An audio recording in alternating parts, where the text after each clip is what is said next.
What's up, Go community? This is Cy Quinones from the Gaming Outsider community. Scott and Zack asked me on the show this week to share our favorite hidden gem games from any generation. In news, we'll discuss xCloud coming to iOS, a new Prince of Persia from Ubisoft, and minor league teams coming to MLB The Show. We've also got a ton of new games to talk about, including Darksiders Genesis and Bookbound Brigade. This is the Gaming Outsider.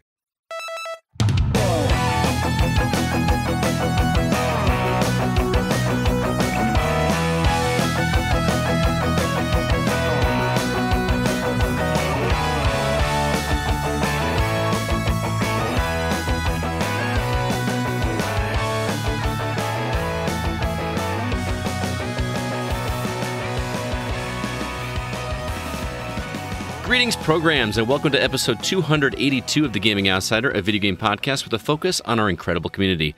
It's Monday, February 17th. I'm your host, Scott Clark, and I'm joined, as always, by my fellow co-hosts. First off, a guy who was celebrating his birthday today, Mr. Zach Parkerson. Happy birthday, man. Thanks, Scott. Great I just announced to the world it was your birthday. Do you hate me now? I kind of feel like a cold sweat kind of on the back of my neck. Yeah. Yeah? Kind of getting used to that. Well, man, I appreciate you still coming and doing the show with me, even though of course you could be like playing games or something like that instead. But this is my birthday gift.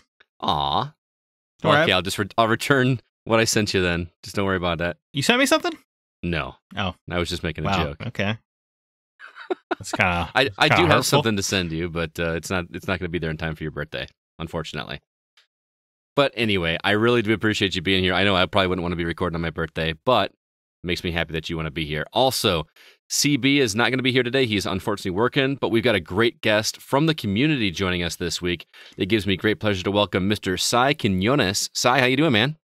Hello. Thanks for having me, guys. Hey. Happy birthday, Zack. Oh, thank you. Thanks, Scott, for putting that out there.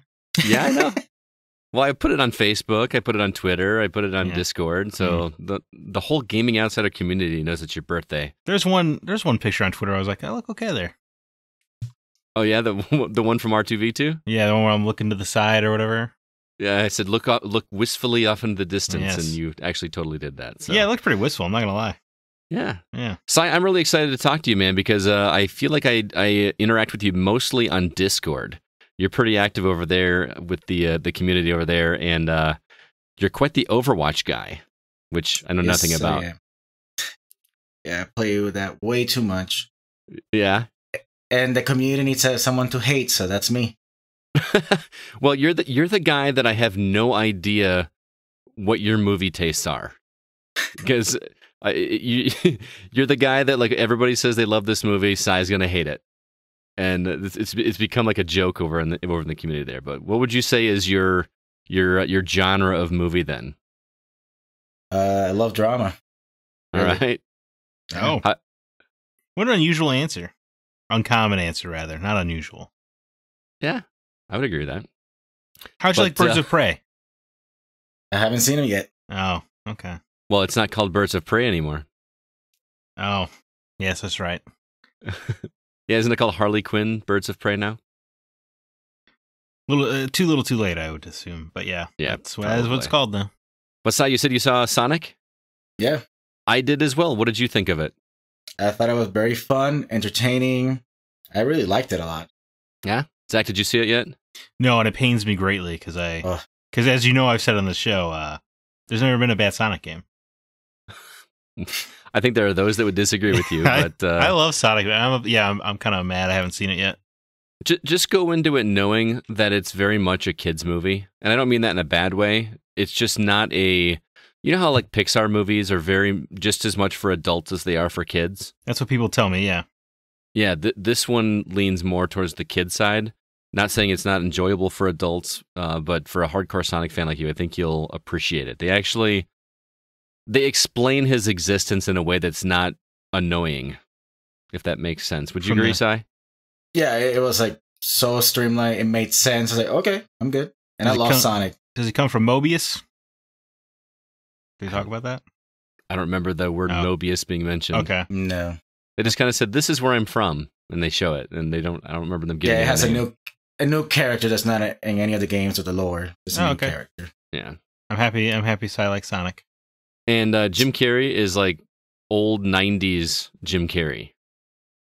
throughout the entire thing. It's very much like Liar Liar, Ace Ventura. He's that kind of silly again, and it was kind of. I felt like we got Jim Carrey back. It was pretty cool. Good. He went kind of crazy for a while. He did, and he shaved for this movie, and that's nice. Didn't talk about his art, so that was good. Didn't mention Emma Stone for the whole time. I don't remember him talking about Emma Stone. What was that about? What? You don't? He had like these creepy video diaries professing his love for Emma Stone. I missed that somehow. Oh my god, man! They were chilling. They were almost like the Kevin Spacey Twitter videos. Really? Yeah, they were unnerving, man. Those videos were crazy. Were he like chopping vegetables, talking to the camera, like the character from his show? Yeah, that's. I didn't do the things I was accused of. Kevin Spacey's lost his damn mind. Yeah, probably.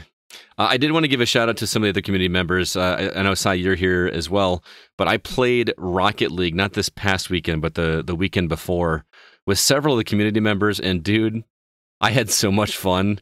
We were playing with, let's see who was there. Alec was there, and I was playing with CJ Moore was there. Somebody's going to be really mad that I forgot their name, that I forgot to mention them. It wasn't Gamer Dad. But we were just having an absolute blast. I am terrible at Rocket League, but we had so much fun. I was always the weakest link, and we got to do that more often, man. Whether it be Rocket League, whether it be something else, we got to do that because that was a super good time. Those guys that are like when I say they're good at Rocket League, they take Rocket League to a level that I didn't even know existed. Like I've seen a couple trick shots on YouTube and stuff, some of the crazy stuff those guys can do on Rocket League, but these guys are doing it consistently. I can barely. I'm like in the Pee Wee leagues with these guys, but there's one guy that was so good. We had 5 of us, which wasn't enough for even teams. This one guy was so good that we played 4-on-1, and he held his own. He did lose the match, but he lost by 1 goal. That's how crazy good these guys are. It makes me feel sick to my stomach that I'll never be that good at Rocket League. But shout out to everybody out there that was playing. It was an absolute blast, and I can't wait to do that again. And we're going to try to do it again this weekend. Zach, I don't know if you saw on Discord, we're going to try to do some Killer Queen Black this weekend. Oh. Did you pick up that game yet? No, but I should because it's good. It is good, and you would make 8 actually. I think so. Potentially on Saturday. Cy, you're going on vacation this week, aren't you? Yeah, so I bought the game and I'm ready to play. So Saturday we should have enough, hopefully 8 people to play online, which sounds like madness, and I can't wait to play with the community again to do that. We'll have to do it in Discord because there's no chat support on Switch. But well, yeah, that would make sense. So yeah, not gonna happen. Of course, it's not going to be there. Yeah. Before we go on to the news, I do want to mention very quickly. Did you see the new trailer? I don't even want to call it a trailer. They basically released the opening cinematic for Final Fantasy VII for the remake that's coming out. Did you watch it, or are you kind of waiting for the game to come out? Yeah, I'll wait for the game. Okay. Well, I won't say too much. No, but I don't care if you talk about it. It's just it was a 6-minute intro video that I'm going to watch in a couple months anyway. Yeah, but That's it's my just logic. yeah. I say real this, good, but I've though. also watched that Batman suit teaser about 30 times. So That thing's like a minute long of just like zooming in on his face. the music is so good. I think he looks really good. Hey, I'm on record as being a Pattinson supporter from the start. I was as well. I didn't really have a problem with it. I think he gets a lot of flack because of Twilight. I think and I think we're past bad casting mostly, with the exception of Jared Leto. Yeah, I think we've mostly done pretty well. Yeah, I'm on board. So, one last thing I do want to mention, and I'm not going to give away too much information, but I will say that we are officially in the works of planning for R2V2 2020. We don't have a date confirmed yet. We've got one tentatively set, but we'll have more details on that in the near future. But guys, Zach knows what I'm talking about, but we've got some potentially incredible guests lined up for this coming year. You're not going to want to miss out. If we can pull it off, it's going to be a really great event. And I hope to get more community people to come out and visit us, because last year was absolutely outstanding. Do you agree, Zach? What? Yeah, it was one of the best times of my life, Scott. It was really good, man. And I'm looking forward to it. Cy, do you think you can come out from Colorado and and join us I this year? would love to. We'll see if my wife lets me. There you go. That's always the trick. So, all right. Well, I don't want to spend too much more time with the intro here. Let's go ahead and jump into the week's news.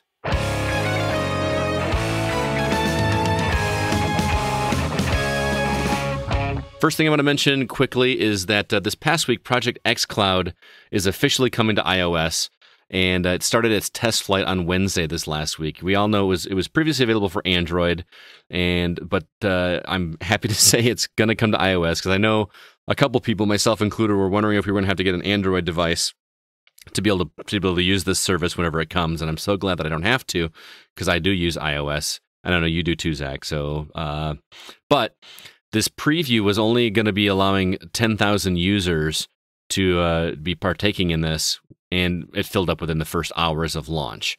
Now, this is only going to be available in US, UK, and Canada, and the only game available right now is Halo Master Chief Collection. But what do you guys think of this news? Are you excited? Are you an iOS user, Android user? What do you think? I've been using it. I use Android, and it works great. Yeah. I have an extra controller next to my bed just so I can stream something on my phone before going to bed. So do you have like one of those little docking deals where like it connects to your controller and you hold the phone above it? No, I'm too cheap for that. So what do? You just hold the phone in your lap, or? I just play sideways with it. Yeah, I was gonna say, I'm imagining it on the nightstand. He's just laying on his pillow. Yeah. Play Forza or Children of Morta. Oh, you like Children of Morta? Yeah, you got me into it. Ugh, I really gotta play that, don't I? Please tell Zach to play that game. I want to. Yeah, I hate roguelikes, but that's a fun one. Oh, okay. Oh. That's music to my ears. You see, that's like the fourth person that's told him that, and he still hasn't played the damn game. So maybe I'll do it after the show. One of these weeks. I mean, dude, it's on Switch. Just like go buy it on Switch so you can play it on break at work or something.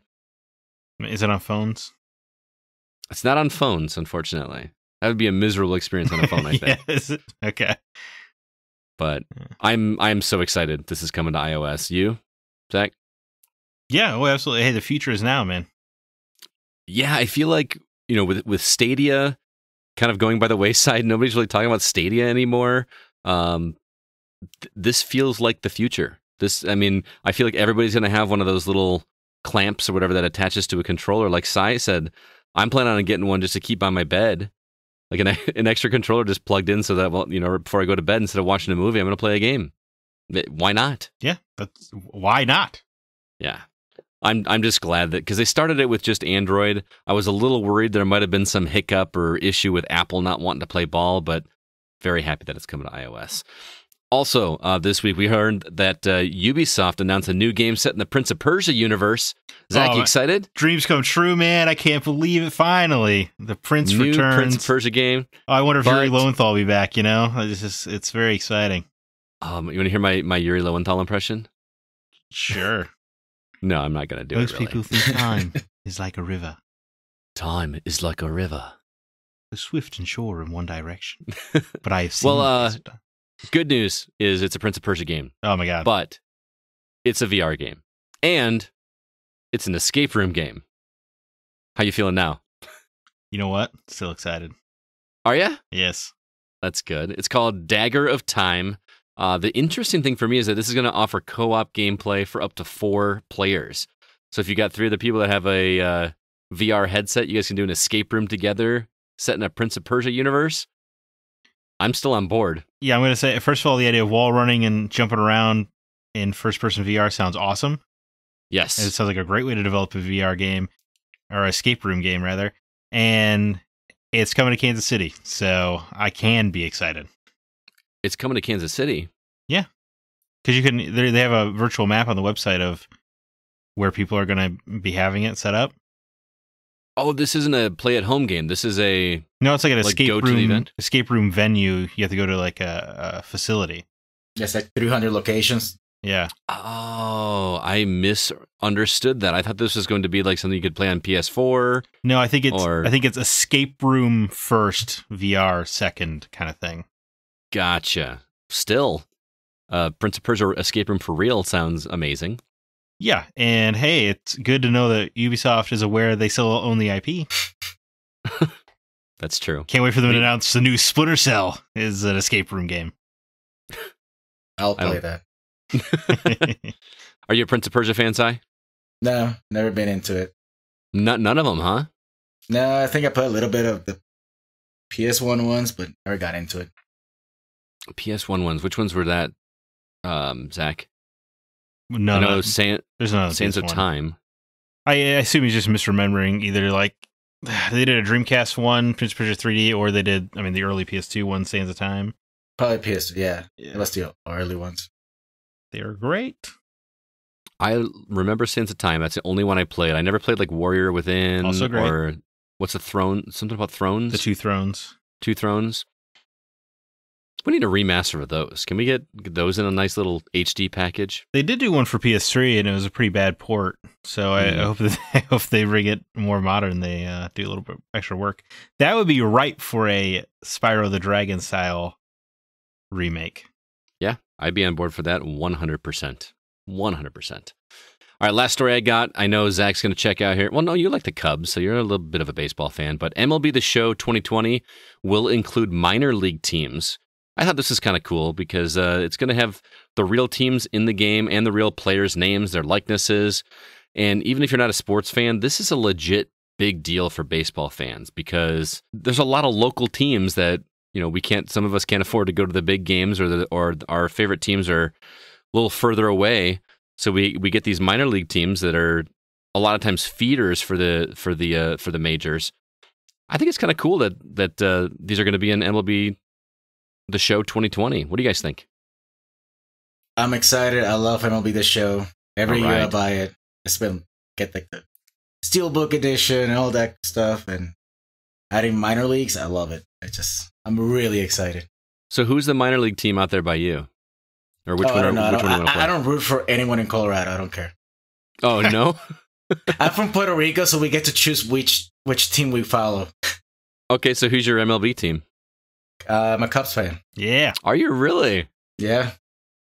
Okay. Well, the feeder teams for the Cubs, we've got the Beloit Snappers, I believe, are a feeder team. Bob's probably going to yell at me right now. Maybe they are, maybe they're not. But Bob actually works for the Beloit Snappers. He's like their field manager. And so he's going to actually be able to play as the Beloit Snappers, the team he works for, in MLB The Show 2020, which I think is really, really cool. That's really cool. I know they did that a little bit in Madden. At some point, you could play some of the minor. Or was it Madden? You could play the minors, or am I thinking hockey? I was gonna say I think it's the NHL games. Yeah. NHL. Yeah. That's just fun. I think that that's right because even the Rockford Ice Hogs were in the NHL one.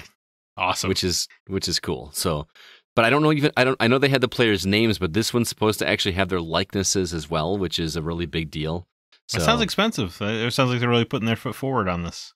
It does, but the game, as we talked about in a previous episode, is also going to be coming to... Yeah. It's not going to be exclusive to PlayStation anymore, so they're going to be able to... Is it this one or is it the year after this one? I think it should be the year after. Yeah. Oh, you're right. Yeah. 2021 is when that's going to start, but... Right, man, because it starts in 2020, so therefore MLB 2021. Correct. Right? Yeah. Right? I don't know. Anyway... I'm excited. I'm happy for baseball fans. Cy, like you, I love MLB The Show, but I don't buy it. It's a game that I just rent because I got a group of friends that we get together and we play this just for a weekend, and then I never play it again. So it would be a $60 waste for me, but I love playing that game. I've actually learned so much about the game of baseball from playing the show. I mean, I knew baseball. I know how the game works. I've watched it on TV. I'm a Brewers fan. But just like the strategies and the way the game works, I feel like I understand it much better from playing that, which is really kind of cool. Oh yeah, so, it's a mind game. It is. It's a pitching game way more than. I mean, that sounds like a very obvious thing for people that are hardcore baseball fans, but I feel like 90% of that game takes place with the decisions at the mound, and that's something I learned from the show. So. All right, well, that's going to do it for news. Let's move on to Patreon. If you'd like to help support the show, and we know that you like what we do here because you're listening. But if you'd like to hear some bonus content from us, you can head over to patreon.com/thegocast. We've got some extra episodes available for you. We try to do a couple each month. CB has a Retro Outsider episode out there on TV show games that we played. We're going to be recording an episode on VR up here in the near future with Spencer. And then he's got a couple other things slated for the rest of the month, so stay tuned for that. But you guys helping us out over there pays for the show, helps us keep the website up, helps us keep the show running each month, and we really do appreciate it. And it also helps us to do some giveaways for the community, which we are going to have one here in this coming week, so stay tuned for that. Again, if you'd like to help support the show, head over to patreon.com/thegocast. And with that, we're going to jump into our From the Outside In topic.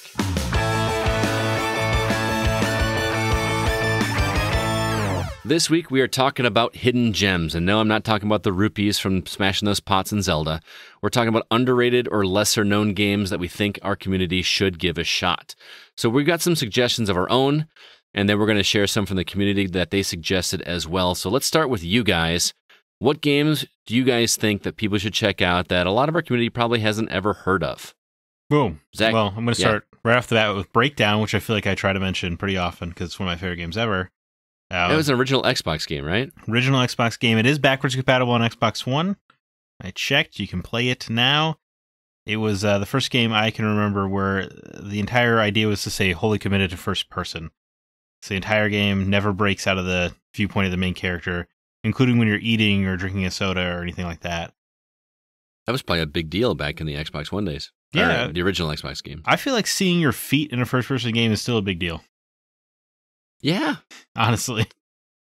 That's a good point. And not only that, but you can see most of your torso when you look down as well.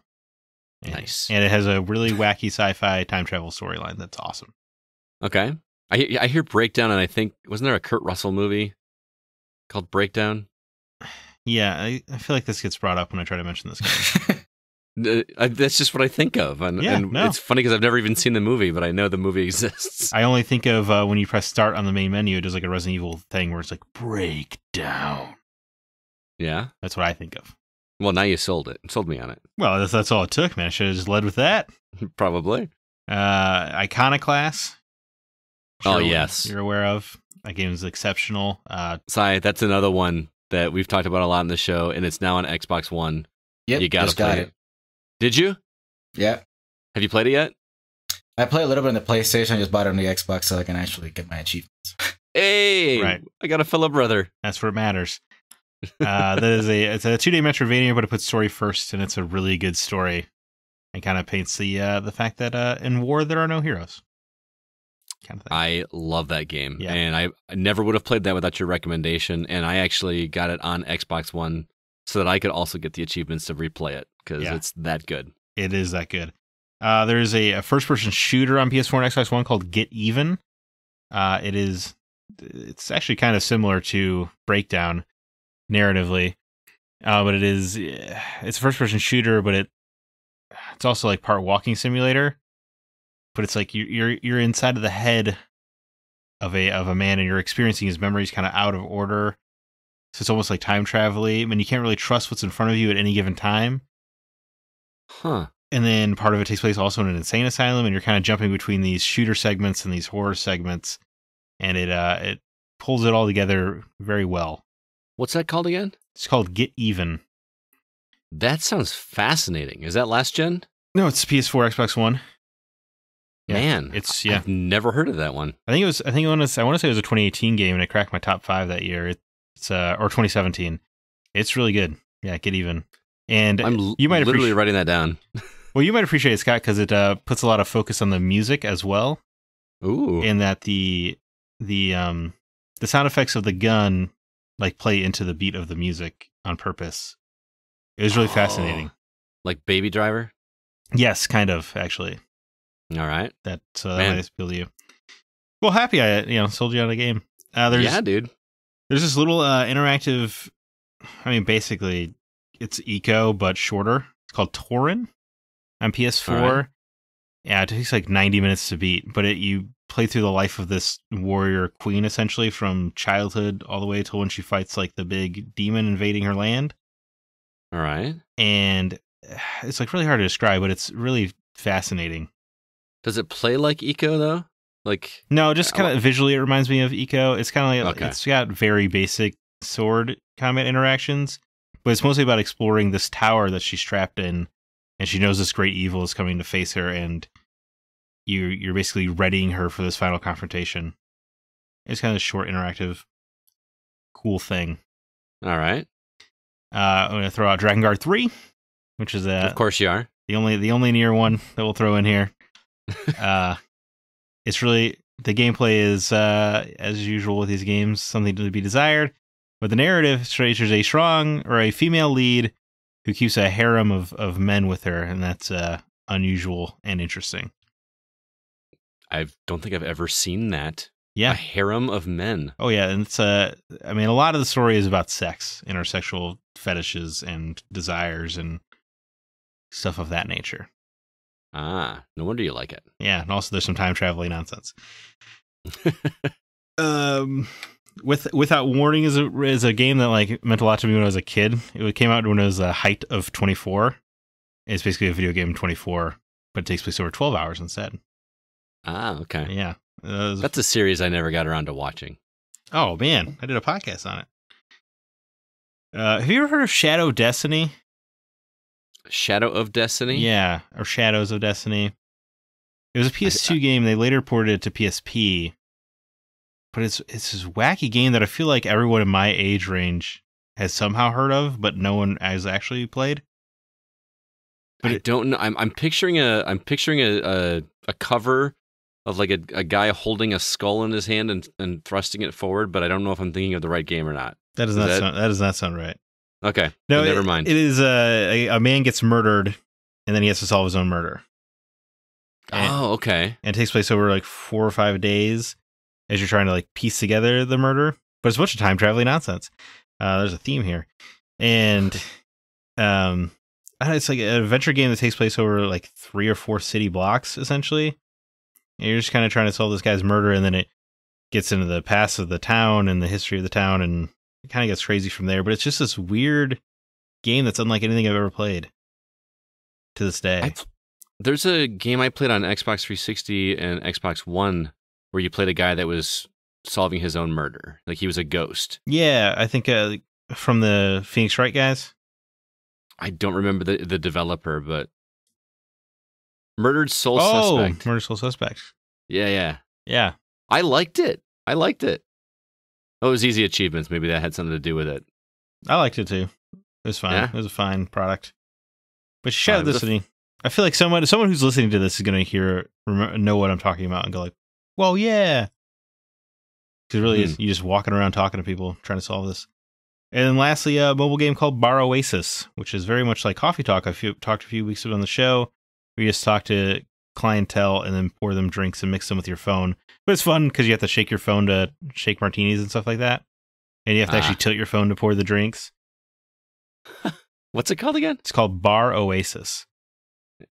That sounds kind of cool, actually. It's pretty cool. And I learned a lot about cocktail making from it because it's all actual recipes. And there's a recipe book in case you're ever out and you want to impress somebody as well. But that's kind of cool. But it's a fun little, let's say 3 or 4 games in the series. It's really good. Very cool. Yeah, that wraps me up, I think. All right, well, thanks for that. All right, Cy, what about you, man? What hidden gems do you have? The first game I thought of was Enslave, Odyssey to the West. Oh, that's on my list. Good call. Wow, interesting. I love that game. Love that game. Didn't even cross my mind as a hidden gem. Well, because it's one of those games that we all talked about, right? But like I feel like your average person would never have even known what that game was. Yeah, I've never met anyone who's played it. Never. Oh, wow, it's so good, man. Yeah, and I get a lot of heat for saying this. For me, this is a better Last of Us. Yeah, I like it more than Last of Us, sure, but I would never think to make that comparison.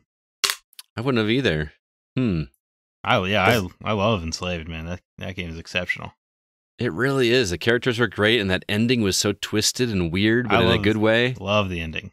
Andy Serkis was great. Yeah. There's a cutscene moment where he's talking about turning it back on. It's one of my favorites. One of my favorite scenes in gaming. It's a game from Ninja Theory that a lot of people don't know. Really, they did it. I still think it's their finest work. I liked it a lot. Good call, Cy. Man.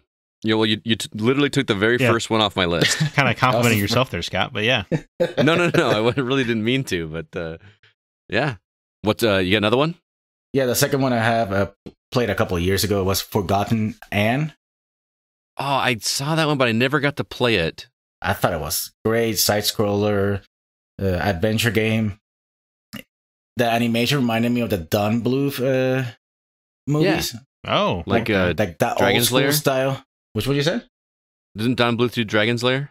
Yeah, like all that kind of old school animation. And it was just fun, and I just bought it because it kept showing up on my Xbox. We recommend these games. Like, screw it, it's $5. Let me just get it. And yeah.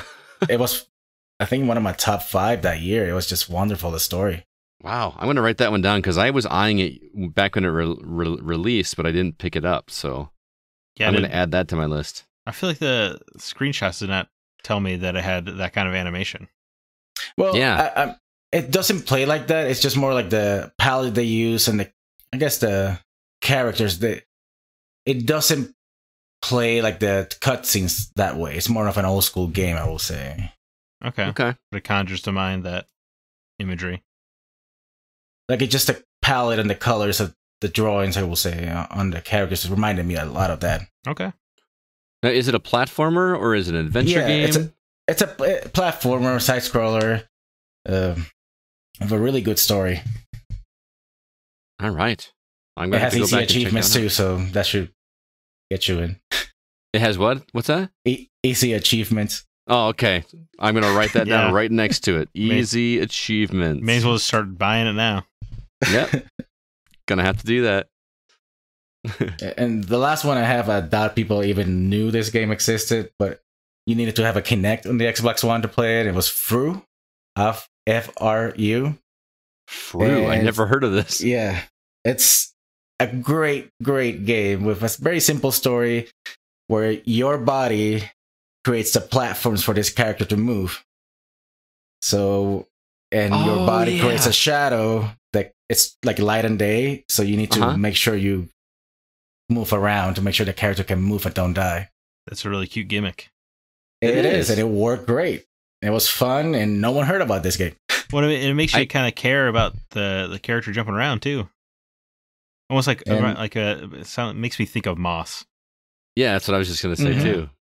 Yeah, and it's just like I remember I did a YouTube video, and it's just my body is in just weird ways just to get this character to go from left to right.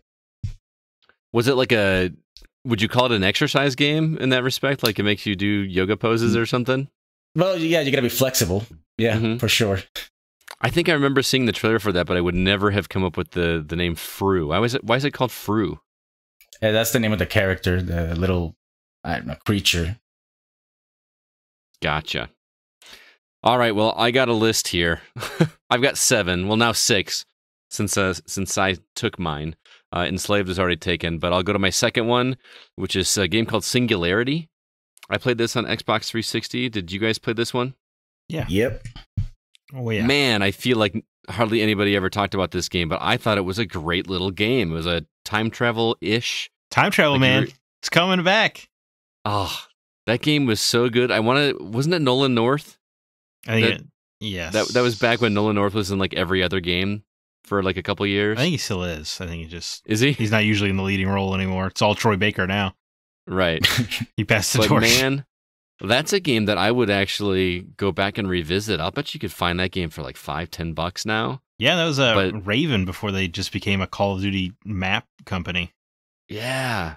But it was interesting way to do time travel because it wasn't always like you weren't always traveling through time necessarily, but there was a mechanic where you would actually manipulate objects to be at a different place in time in order to navigate the environment. Like a bridge might have been destroyed, and so you shoot it with this time gun or whatever. I don't remember how they managed to do it, but it would like repair the bridge because it was, the old version of the bridge before it was destroyed. Like that kind of stuff was just so clever. It had a very BioShock feel. I always try to sell it to people as BioShock in Russia. Mm-hmm. Yeah. It had the audio logs and everything, and it's been so long since I played that game that I feel like it would feel like a fresh experience again. So Yeah, if you like BioShock and want to get a budget BioShock in Russia, like Zach said, check out Singularity. Highly recommend that one. Another one on DS. Remember Elite Beat Agents? Yes, yeah. I feel like that's one that again was popular like in our community back when I was in the Rotten Tomatoes days. Like a lot of people in there talked about it, but nobody out there knew what it was. And it's a rhythm game that you play with a stylus on DS, and it's great. It's a you just basically tap the screen in order, like you tap these circles and beat with the music, and it was really great. So I added that one to the list. I'm gonna go old school for my next one. On the NES, there was a game called North and South. I don't know how retro you guys go, but North and South is a Civil War game that I played on the original Nintendo, where one player plays the North, one player plays the South. And this game, I really feel like was way ahead of its time because it was part map takeover, like you're trying to take over different points of the map for your flag. But then if you would fight against each other on like a battlefield where you would have a set of infantry, a set of cavalry, and a cannon, and you would have to go fight against each other. And then if you wanted to take over somebody's base, you had to like, it became a 2D side scroller where the other guy was trying to keep you from getting to the flag. It's highly underrated NES game that I feel like nobody ever talks about. Yeah, I think I played it a couple times, but can't remember it. No, remember the Sega Genesis version better. Is there a Genesis version of this game? It's not like that, but it's very similar. I think it was called General Commando. Okay. And it was like their version, not as detailed as North versus South, but I love the Genesis one because I was a Sega person. So, well, we busted this out at a party a few years ago with people that had never played it before, and just had an absolute blast with people that had, this is the first time playing it, and they're like, "This is a really cool game." So. Up until you talked about the side-scrolling parts, that made me think of an Xbox game that was similar called Shattered Union, where it was the East Coast versus the West Coast in a civil war, and the Midwest was their battleground. Oh, you would fight over territory and strategy game kind of deal. That sounds kind of cool. But is it more map-based? Yeah, I don't know. Platform. This North and South game sounds rad. It really is. Yeah. I mean, next time you're in town, man, we gotta bust this one out because it's really, really good. Yeah, neither of us will remember, but yeah, we should. Yeah, there's a lot of things we gotta like start making a list of things that we're gonna do next time we're in town together. But that needs to be a must because it's a really cool game. And my brother and I played it when we were kids. We used to rent it all the time. I don't know why I didn't just buy it, but yeah, North and South. I got 3 more. My next one is Lost Odyssey, which was on the Xbox 360. It's a JRPG. Didn't like it, Cy? I hate that game. Really? Why? People love it, but I hate it so much because I just couldn't not get through the story. Well, to be fair, I did not finish it. It is a game. It is an RPG that requires you to read a lot. There is a lot of reading, and I don't mean. I'm some of the reading isn't even part of the story, the direct story. It's just like these dreams that you discover or something. So some of that can take a little while, but gorgeous game. I do own it in 2 consoles, so one day I'll try to get through it. It's pretty good game. I always remember they sold it and the spindle wasn't big enough to hold all 4 discs, so they had 3 discs on the spindle and then one was in a sleeve behind the manual. Yep, I'll never forget that. It's ridiculous packaging. Was there only 3? I thought there was 4. No, there's 4. That's 4. Yeah. 3 discs on the spindle, and then they put one behind in a sleeve behind the manual. Oh, okay, gotcha. Yeah, no, that game's pretty good. I think I got through like 2 or 3 discs.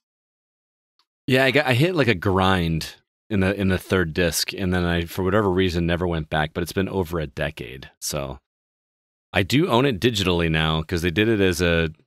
I think there was a pricing error on Xbox one day, and they were giving it away or something. They gave it away when they ported it. I remember that. Yeah. So that's another one that will probably never get finished. It is a first-party game. There's so much prose to get through. That's tough to, like, just a lot of like you said, novel reading. Yeah, there was also that might be the first game that was in another language that I actually played it in its original language. Like I actually switched it to Japanese and put on English subtitles. because the voice acting for the characters was just so cool in Japanese. Huh. There's one character, and I can't remember his name, but he's like drunk all the time. Do you remember the guy that's like just super like obnoxious and is always drinking something out of a bottle? Yeah, I think I remember him from every JRPG I've ever played. Oh, okay. So, all right, I'll move quick. My last two, Shadows of the Damned. Yeah. It's a Suda51 game that I really wish more people would play because that game is bananas in all the best ways possible. Yeah. Like Garcia Hotspur. Yes, thank you for keeping that one PG for us because the way that he actually announces himself in that game is freaking outstanding. And then there's a turret sequence toward the end that I feel like I hint at on this show quite often. Right. But man, Shadows of the Damned is such a great game. It doesn't look as good as it did back then for obvious reasons. It doesn't hold up visually very well, but it's still worth playing, man. It's a deliciously weird game. And It's my last one. Definitely weird. And it's dumb in a good way. Yes. I think like you feed, there's like the keys are strawberries Yes. that you feed to like baby heads. Yep. Oh yeah, that is exactly And- right. And there's you're trying to save your girlfriend who's in her nightie the whole game. I remember that. and there's something about goat heads that like you got to activate these goat heads to make the path light up to make the enemies go away so you can go through. I don't remember. Right? Yeah, It was there is. Yeah, there is a lot of that. You're right. bizarre game. Also, one of the best side characters in a game ever. Johnson was great. His accent was awesome. He had the best little lines. He worked very well with Garcia Hotspur, who was very serious Yeah. and took himself way too serious for what he was supposed to do, but it was great. I loved it. So Shadows of the Damned, play that one. My last one, I'm going old school again with a JRPG on the Super Nintendo called Robotrek. Robotrek is the game that I played when everybody else was playing Final Fantasy III or Chrono Trigger or some of the other big heavy hitters, Earthbound. I was playing a game called Robotrek, and I do not understand why this game was not more popular. I love this JRPG. It's colorful, it's quirky, it's got a good sense of humor, the music is outstanding, and it's got a great story and memorable characters. That it's one of my favorite JRPGs from the Super Nintendo era. So that is my last pick of 7 there. So I like it, guys. Let's go ahead and see what the community picked. So what we did is we posted on Facebook and Discord and asked our community to tell us some hidden gems that they wanted us to check out. So we are going to read through those right now. We'll start with Zach, move to Cy, and then I'll finish up, and we'll just kind of go around the table and see what the community said. We're going to start with Facebook. So Zach, go ahead, kick things off. Sure. Gustavo Lima says, "Papers, please." I don't know how hidden that is. It was pretty popular. It was on the top of a lot of lists, but I don't again, wanna- that kind Well, Go ahead. I don't want to cut Gustavo down, but I mean, they made a short movie, a short film about Papers, Please. did they really? Yeah. I missed that somehow. Oh yeah, I'll shoot you the link. Okay. I did not play it. I'll admit. I've added that one to the list as well because it's one I feel like I need to play just because how much people talked about it. But I know it made a lot of people's top 10 lists that year. And I think it still could be considered underrated or a hidden gem because it's not an in-your-face game. You know what I mean? It's not like it's not one that everybody talks about, but or people, if people talk about it, they just kind of mention it. You know what I mean? Yeah. All right. Cy, you're up. I have Brandon Lloyd, the Banner Saga trilogy, and Shining Force 1 and Shining Force 2 on the Genesis. I Fan love of the either? Banner Saga. I love the Banner Saga. I think Yeah. they're great games. Banner Saga, pretty great. Dour as This- hell. Yeah. Not really an uplifting moment in the entire trilogy, but they're great. Is that like turn-based, like grid-based Yeah. combat? Yeah. Brandon, But the story is like the animation looks great. It's beautiful. The music, the story's great. And I looked at the Shining Force and Shining Force 2 trailers.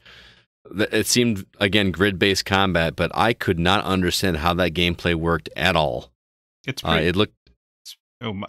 My memory tells me it's basically just like Fire Emblem. Okay, and again, that's probably why it didn't look familiar to me because I've not played the Fire Emblem games. So, I mean, Brandon here seems to be an SRPG fan. Yes, Yeah. I would agree. Final Fantasy Tactics, that falls into there, right? Yes. Favorite game of all time. Oh, Is it really? Yep. an excellent choice. I'm gonna have to go back and play that sometime because I missed that one. I was so big into Final Fantasy like 7 and 8 back when I was younger, and then everyone kept saying you gotta play Tactics, and I got it, and it wasn't what I was expecting a Final Fantasy game to be, and so I just kind of set it off to the side, never touched it again, and I feel like I missed out. So I'm gonna have to do I that. bought it in every version. Even have it on PSP, and I do not own a PSP. It was fun. That's dedication right there. That is awesome. Kevin Honigford says, gonna go with Elemental Gimmick Gear on Dreamcast. An awesome game, and I don't remember anybody ever talking about it. I looked at the trailer for this game, and boy, that game looks odd. I don't even know how to describe it. It looks like parts of it look like it's a dungeon crawler, but then it goes into these battle modes where you're like this tiny little tin can robot, and it switches from an overhead view to like a 3D brawler almost, where you're going head to head instead. You know how like in JRPGs the screen spins and then you go into like a JRPG battle. This one screen spins and you go into a brawler basically, and I thought it was kind of cool, but It's weird that it goes from 2D to 3D. yes, right? That's very unusual, I think. I can't think of another game that does that. No, not for. You would think the graphics would downgrade when you go off the map, Right. Like a Final Fantasy 7 or something like that. Like, Exactly. like gorgeous painted backgrounds. You go to the combat, it looks like trash. Right. That's what you would Yeah. expect. Well, Jeff Swan said, Donut County, 90 minutes, awesome soundtrack, great story. Gameplay is kind of like a reverse Katamari where you are a hole that eats things and keeps getting bigger. Also, Skyforce Reloaded on any platform. It's a vertical shmup with a fun and addictive RPG loop. Over 40 hours of time on my save. Donut County is such a great little game. You can even get it on your phone. Like there's something so satisfying about that game. Just swallowing things up with a hole. That sounds really stupid, but it's immensely satisfying. You're laughing, Cy. Have you played it? No, I wanted to pick it up, but I just every time I'm gonna pay for it, it's like, I don't want to pay for it, so I just stop. It is like a very short experience. You could beat it in an hour or two, like Jeff said, but it's really good. I played it on Xbox. Yeah, I'm hoping it comes to Game Pass. Is that? Oh, if a game that would be a good Game Pass game. Very easy, 1,000 achievement points. By the way, I don't know if that helps sell you on it a little bit. Probably. Tempting. Also, yes. Jeff Swan is not joking. Skyforce Reloaded is fantastic. CB turned me onto that game, and I had never even heard of it, and it is great. It's He calls it like with an RPG loop because it works almost like a roguelike in that you try to get through this shmup level and get the highest score possible, and then you everything that you collect, you go back and you upgrade your ship, and it makes the next run easier. But it just has this loop, like he says, that you do over and over again, and you just memorize the levels, and you get so good at it. And they do the Metroid thing where the very first level they give you all the weapons, and then something happens and you lose it, and you start from scratch, and all you have is a pea shooter, and then you slowly build back and back and back to that. It's a great little game. Good call, Jeff. I like that one. All right, Cy, we're back to you. Sean Coates says, one hidden gem that comes to my mind is Rock and Roll Racing for the Super Nintendo. It's an isometric racing game in the spirit of something like RC Pro-Am, but it has a sci-fi punk rock aesthetic. But it's most notable for having a pretty awesome soundtrack featuring near-perfect renditions of licensed rock songs. Seriously, just do a YouTube search for the game soundtrack to see what I mean on how close the songs are to their actual counterparts. Did you watch Never the heard trailer? of it. No, I never heard of it. I did not watch the trailer with sound on. Oh, okay. I did watch the trailer with sound on, and he's not kidding. Like, the opening theme, when you turn the game on, is bad to the bone, and it's really good. I listened to about 4 different songs on it. I think they had, oh my goodness, I should have written them down, but he's not kidding. They're very awesome chiptune versions of these games, or of these songs from like the 80s and 90s that worked really well. I can't imagine how expensive this game had to have been to make. I'm gonna guess they probably didn't license it. You don't think so? Not on the Super Nintendo. I don't think it wasn't quite what it was now. Yeah, you're right. It probably wasn't as big a deal. Oh yeah, you can use that in our. I mean, they probably just game. didn't ask, and most people weren't aware. You know, a Super Nintendo cartridge that came out. Yeah. And what are you gonna do? You're not gonna patch the sound. You can't patch the soundtrack out. That's true. Yeah. Oh yeah, it's not like it's Yeah. It's a cartridge. You can't just go erase it off a cartridge. Yeah. So. But and he's not wrong as well with the RC Pro-Am. It looks like Super Nintendo RC Pro-Am, like straight up missiles and shooting the other cars and everything. It actually there was a lot of voice work in it too. Like I feel like there wasn't a ton of voices in cartridge games, but this is one where like if you take first place, the announcer says he's back in first, or and there was a lot of that going on. Japan. Yes. I guess at the beginning of every match, but that was also an expensive game. So remember Street Fighter 2 was like $80 or something? No, I was in the 90s. I was not alive. So, I mean, maybe I was alive, but it didn't matter to me. Ah, okay. Next one comes from Jason Knitter. He says, hidden gem. I really loved Legend of Legaia on PS1. And I looked at that, and that feels like a game that would have looked awesome when it released, but it definitely looks like a PS1 game for sure. Yeah, this is the one I think you could, when you're doing the turn-based battles, you can input fighting game combos. Oh, that sounds cool. For the combat, I'm pretty sure. Kind of like Final Fantasy 3? Are you talking about Final Fantasy 6? Yeah, sorry, Final Fantasy. You yell at me every time I reference it as Final Fantasy 6. I call it Final Fantasy 3. I just think that's very confusing. Well, you knew which one I was talking about. What was the character's name? Sabin? He had to do the Street Fighter moves. Oh, yeah. Okay. I get what you're saying. Yeah. I really got to finish that game one day. You're up. Oh, yes. Tim Polland, Pixel Junk Monsters. That game was a big deal for a little bit, right? I have never heard of this one. It looked like a tower defense game. Is I reading that right? Yeah, I guess. I mean, I used to listen to a PlayStation podcast, and it's a PlayStation series. It was Pixel Junk, and then they would do different genres. So it'd be like a tower defense one, and they made a racer, Pixel Junk Racing. Okay. Yeah, but they're all like PSN games. Okay. All right, Cy, you up? Stephen Wolf, Pathologic 2. I have always wanted to play this game. That game looks creepy as hell. Yes, I have no idea what it's about.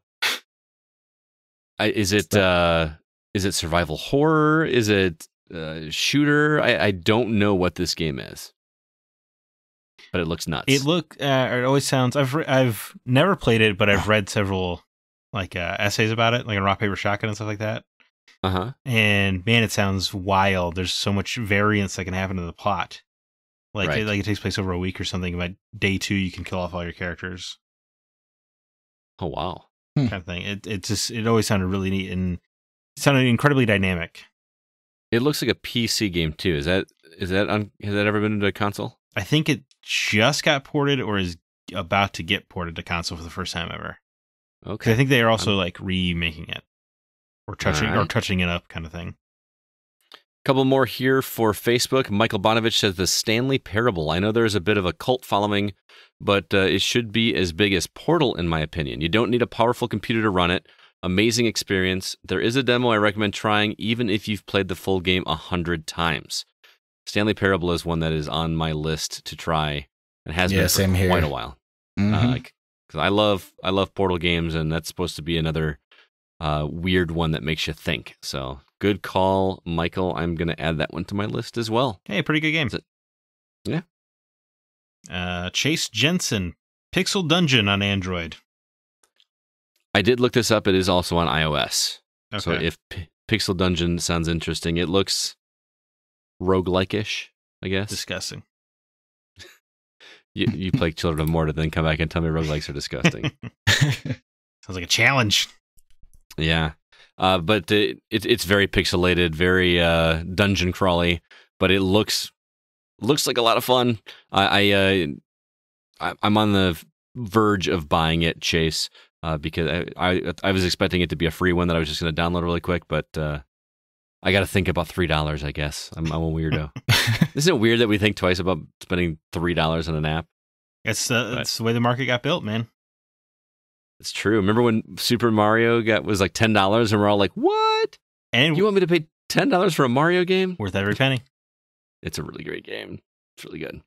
All right, that'll do it for Facebook. Let's move on to Discord. Cy, you are up, sir. And this comes from my number one hater in Discord, Matt Hoxa Settler, and he does not stop talking about this game, Katana Zero. He's the reason I played Katana Zero. I don't think I would have played it without his recommendation, and he's not wrong. Still waiting on Zach to play that one, too. I was going to say, speaking of, you talk about Stanley Parable, you're always on the verge of buying it. I'm always on the verge of buying Katana Zero. Yeah. Tell you what, Zach. Tell you what. Oh. I'm going to buy you Katana Zero for your birthday. Happy birthday. Oh, my God. How about that? Oh, wow. Switch exclusive, right? Yeah. I believe it is a Switch exclusive, yeah. Oh, man, I thought. So happy birthday. Wow. I'm buying you Katana Zero because you need to play that game. It's... when we had that someone on a few weeks ago talking about it, it sounded incredibly up my alley. It really is. It's especially with the therapy sessions in between the levels or whatever. Yeah, just I really got to play that game. Well, I guess I will play it soon. You will play it. Happy birthday, man. Well, thank you. Nate Lucas chimed in and said, I don't think many know this title, but it rivals Ikaruga. Seriously, it's amazing. The game is called M2 ESP Rade Sai. And I looked at this game, and this one is right up CB's alley. It is bullet hell. It's a shmup. It looks very Japanese, but looks very, very gorgeous at the same time. So if you like shmups, check that one out. And he's probably yelling at me for mispronouncing it. M2 ESP Rade Sai. Hopefully I got that right. That is some name. Mm-hmm. Love it. Drew Ross brings up a game that I was surprised I actually did remember. He says, a game that comes to mind that I played back on Xbox 360 that I enjoyed that I've never really heard anyone talk about is Operation Darkness. It was a tactics RPG game about humans, vampires, werewolves, zombies, and vehicles, tanks, fighting it out in a World War II setting. The gameplay, troop management, leveling up and unlocking skills, map layouts, and battles themselves were good. The difficulty was also a plus. Battles were never really easy, and the game got pretty difficult later on, making you think out your moves throughout the battle. The downside was the graphics, and they could use a lot more polish. For the most part, I had fun with that game. Drew is right. The graphics are terrible in Operation Darkness. Yeah. And he is also right that it is tough, because that is what I got very angry at this game at a certain point and stopped playing it forever. I looked at, all I watched was the trailer, and it looked very ambitious. Yes. Not necessarily like in the graphics, like you talked about. It looked like there was so much going on in this game. I couldn't even really describe what kind of game it was. It's mostly like a strategy kind of game, strategy role playing game. It's one of the. I just like that he brought this up. Truly a hidden gem, because I did not remember I had played it until he mentioned the name. I was like, wow, yeah, okay, that was a game. Yeah, same here. It's like he said, it's fun, but then it just it gets gnarly tough. Yeah. I would say unfair, based on my memory. Okay. Though I was younger. Some of the cutscenes reminded me of Metal Gear Solid a little bit, like the original. Okay. Metal Gear Solid. I don't know why this game also always makes you think of Bullet Witch. Huh. Do you remember Bullet Witch? I remember seeing the box art, but I never played it. I think it's just the same camp of my GameStop always had them for like $5. I'd buy them and be like, oh, maybe I'll like it this time, and then return them. All right, so you got the honor with the last one, man. And actually, this one was in my list, and I took it out when I saw the format. Oh, okay. This comes from CJ Moore. I think the game I enjoyed most that I've never heard too much hype about was Jade Empire on the Xbox 360. I think Nathan Fillion must have voice acted half of the male characters. It was the first time I remember feeling immersed in a game, and I didn't want to put down the controller. What is Jade Empire? Because the trailer didn't really tell me too much about how this game worked. Whoa. I mean, Cy, you can take it away, but I'm blown away Scott is not aware of Jade Empire. It's another one I've seen the box art, but never played it. Yeah, actually, I think I have it on my original Xbox, too. Yeah. It's BioWare, one of the BioWare's first games. Yeah, it was BioWare's KOTOR follow-up. Yeah, it was just story-wise, gameplay. It was probably one of the few games in the original Xbox that everyone should have played. Yeah, it's very much like Knights of the Old Republic. It plays on those systems quite a bit. Yeah, action role playing. Right, and even the Way of the Closed Fist is the dark side. Way of the Open Palm is the light side. Oh, look at that. Okay. Yeah, but it's all Chinese mythology, and it's really cool. And you go to some weird places. Like there's like a temple in the clouds you visit at some point. A lot of Chinese demons. Yeah, a lot of monster frogs you fight. He is right though. Nathan Fillion is all over this game. Is it as massive as KOTOR, like in scope and length? Yeah, probably close to it. Yeah, probably not as big, but it's a game where I'm surprised they never followed it up. Didn't they have a sequel though? I don't think so. I think they talked about it because they got it all wrapped up into Mass Effect and Dragon Age. Yes. But yeah, Nathan Fillion played the villain, or one of the villains. But he said half the male characters. Is that an exaggeration, or it's a little bit of an exaggeration? But he is. It was as if they were like, "Oh my god, we can afford Nathan Fillion. Let's use him." He got paid. Yeah. Or they didn't tell him he was playing another character. They're just like, speak this line in this different way, and then we're just going to use it. They probably cast him from one character, and they're like, "Wait, we still have 6 hours left." Ooh. Well, that was fun, guys. I feel like I have a list of games that I need to either go back and replay or play for the first time now, or am reminded of games that I've been wanting to play for a while but didn't. So I think you'll like it even. It's at the top of this list for sure. That and Forgotten Anne and Stanley Parable are the big three that I'm walking away from this. Although there's a lot more I want to play as well too. I want to replay Enslaved now.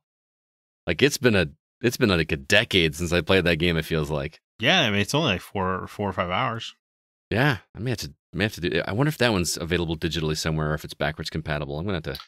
It's not backwards. I don't believe so. Oh well, I still have my Xbox 360. So yeah, it's 10 years. This year it is 10 years. Okay, so it wasn't. It felt like a decade, but yeah, it is. Oh my god, oof. That's crazy. Andy Serkis, man.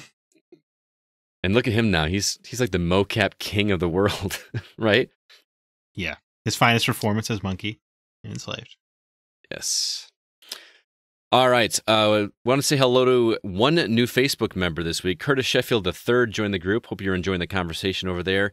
If you would like to keep up to date on news and articles and all that kind of good stuff, and also have some friendly conversation with the community, be sure to head over to facebook.com/groups/thegocast. Also, as I mentioned at the top of the show, Cy is big over in our Discord community. There's a link to that community in the show notes for this episode. So if you'd like to join, be sure to head over there. Also, we don't have any iTunes reviews this week, but if you could, head over there and give us a review. Let us know what you think of the show. It helps us get the word out. Also, our website is thegamingoutsider.com, and you can find all of our episodes and also some written reviews that we've got up there. Thomas wrote a review for us on a game called Edna and Harvey, the Breakout, which is the anniversary version of that.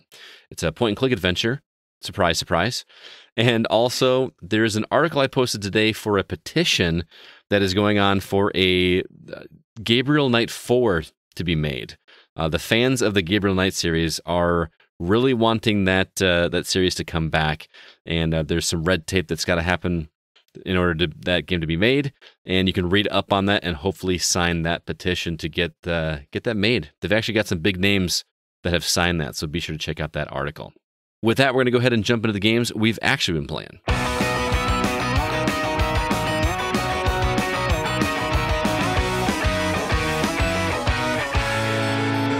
Zach, what can I play new this week? Anything?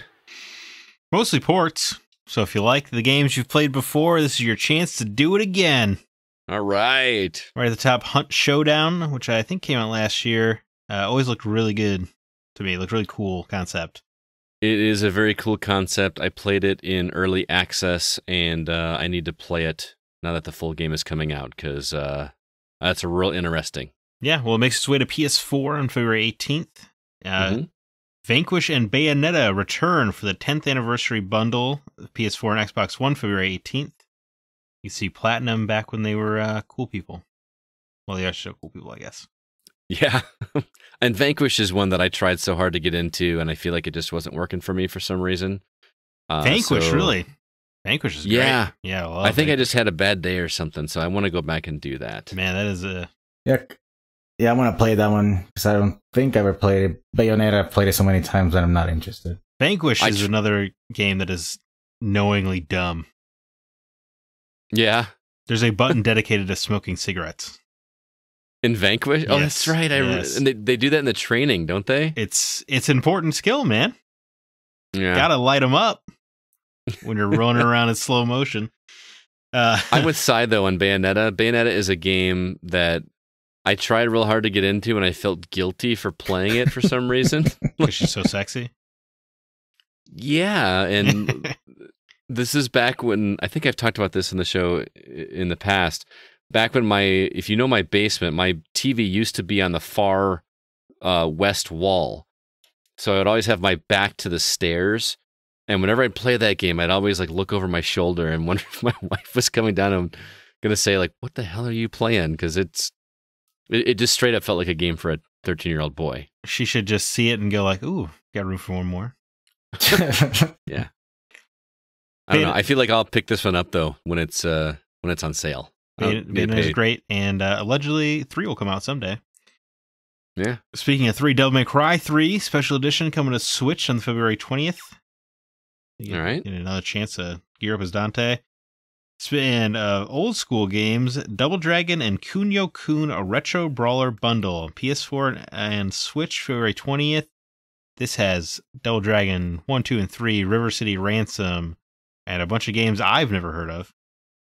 Okay. Like Super Dodgeball, I think. And Super Dodgeball! It was great. There is World Cup on there. I don't remember That's the full trailer. Great game. They were like these sports games that used the characters from River City Ransom. You know, the squat little characters. Yeah. And they were great. Okay. Like because they would the World Cup game especially was fantastic. Cy, you can back me up on this. Like you would do these bicycle kicks. I have it still. Yeah. I think Super Spike V-Ball and World Cup were actually on one cart on the NES. You could you could get them separately as well, but they had them on one cart. Like you would do these bicycle kicks that would make the ball like do loops as it went across the screen, and it would like smack into the goalie and shoot him off the screen as you got a goal. It was hilarious. Like every team had their own power up kind of kick. Yep. Well, yeah. I'm pretty sure this is probably included in this because this thing. There are like 12 or so games in this collection. That's awesome. And now, when you say Double Dragon 1, 2, and 3, is it just like the NES versions, or is the arcade game in there too? Bro, I don't know. Do you know? I don't even know what that means. Because the arcade Double Dragon was like a completely different game. I think that they did Double Dragon 1, 2, and 3, and then there was another Double Dragon I hadn't heard of, so maybe that's the arcade game. Okay. All right. What else you got? This one I just put on here because it's got an excellent name. Undernight In-Birth EXE Late Clear. And clear is like a computer command. PS4 and Switch, February 20th. This is the new anime fighter from Arc Systems Works. Okay, that's all you had to tell me, because that's the weirdest title I've heard. Yeah, I don't really think that that doesn't scream fighting game to me. No. But, maybe the fans are excited about it. I don't know. It's just, it was too ridiculous not to mention. So you guys going to pick up any of these titles this week? Yes, no? I might for Vanquish, but probably wait for a sale maybe. Might dip into Vanquish again. I think we're all three in the same boat. Although you need to play Hunt Showdown as well. I would love to play Hunt, but it seems like you need a buddy. Well, yeah, it's like Battle Royale, but teams of 2. Yeah. And it's not really Battle Royale either. It's not, because you're not just trying to kill people. You're trying to gather clues to find this beast that you have to first kill, then banish it to hell. And while you're banishing it to hell, you're attracting all the other teams to you. So you have to defend yourself while you're banishing this creature. And once you banish it, then you have to escape the map in order to get your bounty, or whoever gets the bounty. Sounds so cool. It is really cool, and it's set in like this New Orleans bayou setting that I feel like isn't used in games a lot, and the music is pretty cool. So yeah, I have it on Xbox. We should. It's not Game Pass? No, it's not on Game Pass. Maybe I've already bought you one game, man. I'm not going to buy you two. I said Game Pass. What? I wasn't trying to hit you up for a game. No, I know. I'm just like at this point where I want you to play these games, and the only way I can get you to play them is if I buy them for you. Jeez Louise. All right, well, let's get into the games that we've been playing. Cy, what have you been playing this week, man? I just finally finished Kentucky Route Zero.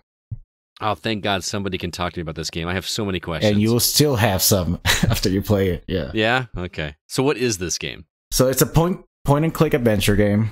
Uh-huh. It took 7 years to finish. Like, it was released Crazy. episodic, and it has a huge following though. Like, people who started playing this in 2013 were still waiting for this episode to come out, and it came out in January of this year. So finally, they released a collection for all the consoles. Like, I love point and click games, and whew, this game is weird. Awesome. Now, can you tell me what it's about without spoiling it, or should I go into this blind? Or the way I like to talk to people about it is like, it's like the Big Lebowski. The main story is that the dude wants to get his carpet. That's the main story, but no one talks about that. When people talk about that movie, they talk about the journey or the characters he meets. Same thing here. Okay. The base story is that Conway wants to make his final delivery, but he meets all these strange people on the way to the Zero, this highway, and all these characters you meet along the way just adds to the story of this place.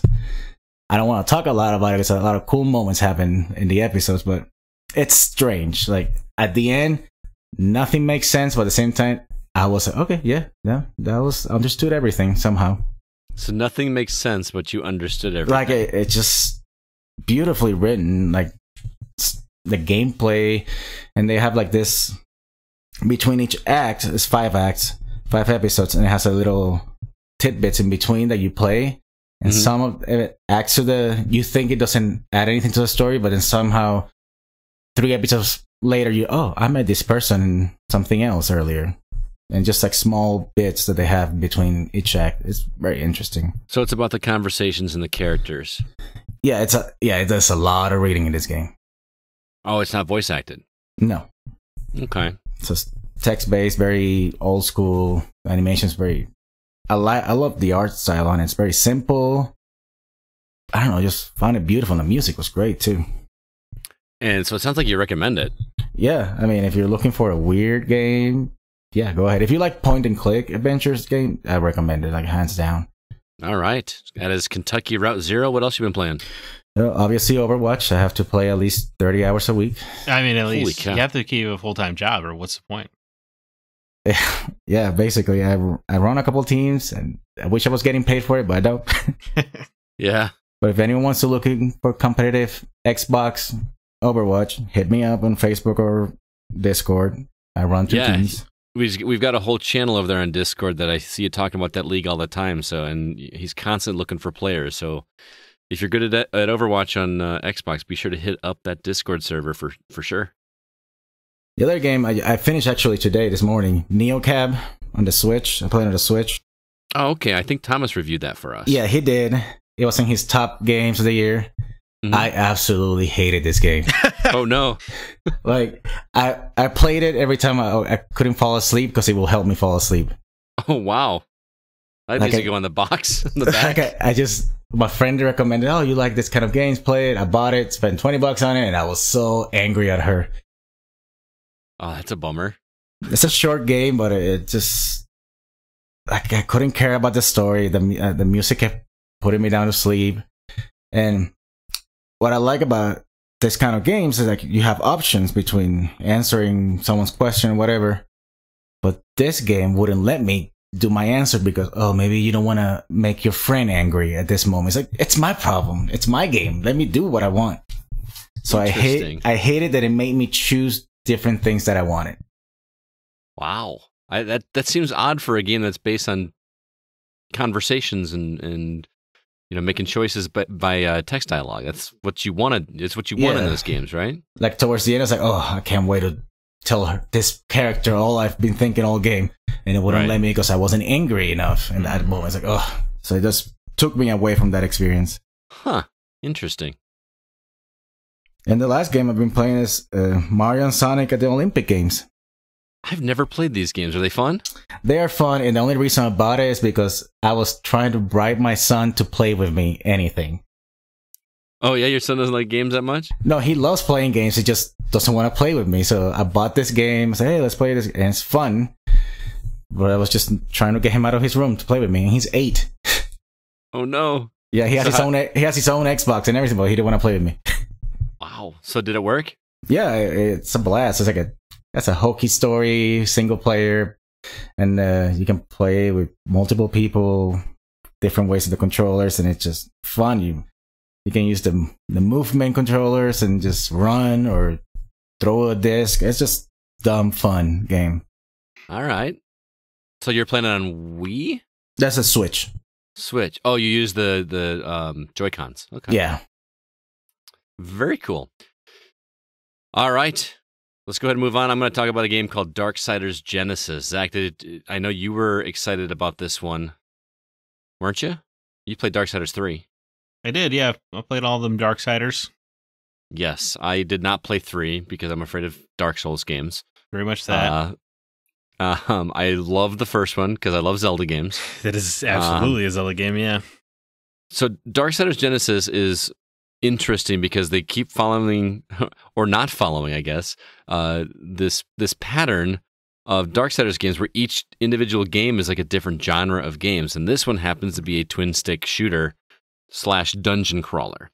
You have the ability to play as one of 2 characters. It actually brings back War from Darksiders 1. Right, I should preface, I played about 40 minutes to an hour of this.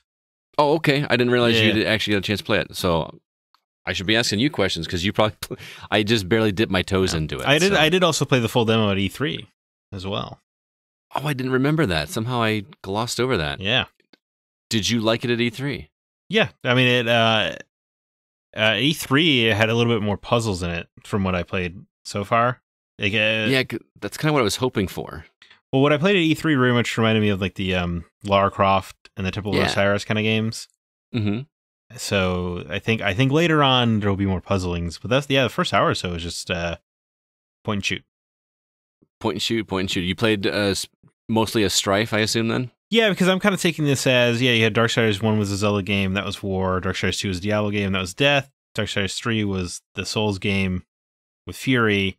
And this feels like it's Strife's game. Right. This feels like a way to give Strife his game before you do the big team up game without having to make it like a big, expensive Darksiders 4 thing. Right. And what I found really interesting about this game right off the bat is that this has a pretty massive sense of humor in its tone. Like the opening cinematic, Strife is a jokester. Yeah. Somewhat. And he makes a brief appearance in Darksiders 3, and he's definitely the jokester there as well. Okay. I really appreciated that. Now, I played it co-op. I assume you played it single player? Yes. So I was playing it with CB, and it worked perfectly for he and I, because whenever we play games together, whether it be a first-person shooter, third-person shooter, or whatever, he always likes to play the tank character, and I always like to be the range character, like a sniper or something like that. So naturally, I picked up Strife, he picked up War, and War is straight melee. And right. Strife has some melee, but his primary weapon is a ranged, like a gun, basically. Yeah, dual pistols. Yes. And when you play a game like this, you kind of expect just the same attacks throughout most of it, but I was surprised at how varied some of the attacks got pretty early on. Like, I was able to get 2 weapon slots within the first hour for Strife. Like I got a charge shot. Did you get the charge shot? I got the charge shot. Mm-hmm. The charge shot, and then I really wasn't understanding how the first one worked. Was it just like a machine gun type of thing? Like your starting pistols? Well, I got the starting pistols, but then there's another, or maybe that was the starting pistols. I feel like I picked up a first disc before I got the charge shot, which I love the charge shot, by the way. Well, the standard pistols, if you hit enough shots within a certain amount of time, they kind of turn into machine guns. Machine gun. Yeah. Okay. Yeah. Yeah. I thought that was standard. I didn't realize that was the extra thing I unlocked. No, I don't. I think it is standard. Oh, I think we're miscommunicating the same thing. Okay. I think it's a neat mechanic, though, actually, mm-hmm. where you connect enough of the standard shots and he goes Super Saiyan with his guns real quick. Yeah. That's a lot of fun. I felt like this game wants to be a loot grab as well. I'm just picking up stuff that I have no idea what it does, at least until you beat the first level and you find out you can spend those souls. Yeah. Or whatever. I mean, the mysterious objects. Yeah, like this is a mysterious object, but it's identical to the other two that I found before it. Yeah. So mysterious object 4 of 30. Great. What am I collecting here? Yeah. And then there's like coins of the boatsmen. Yeah. They're like randomly hidden. I have no idea what those are for. Those kind of like an advanced currency in Darksiders 2. Like you get different stuff in the shop, basically. Okay.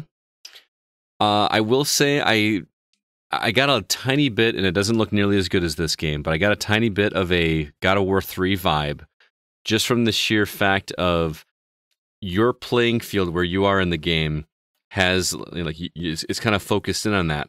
But over the cliff, you're seeing like this raging battle going on in the background of whatever's going on in the story, which I got to be honest, I don't really understand what's going on in the story.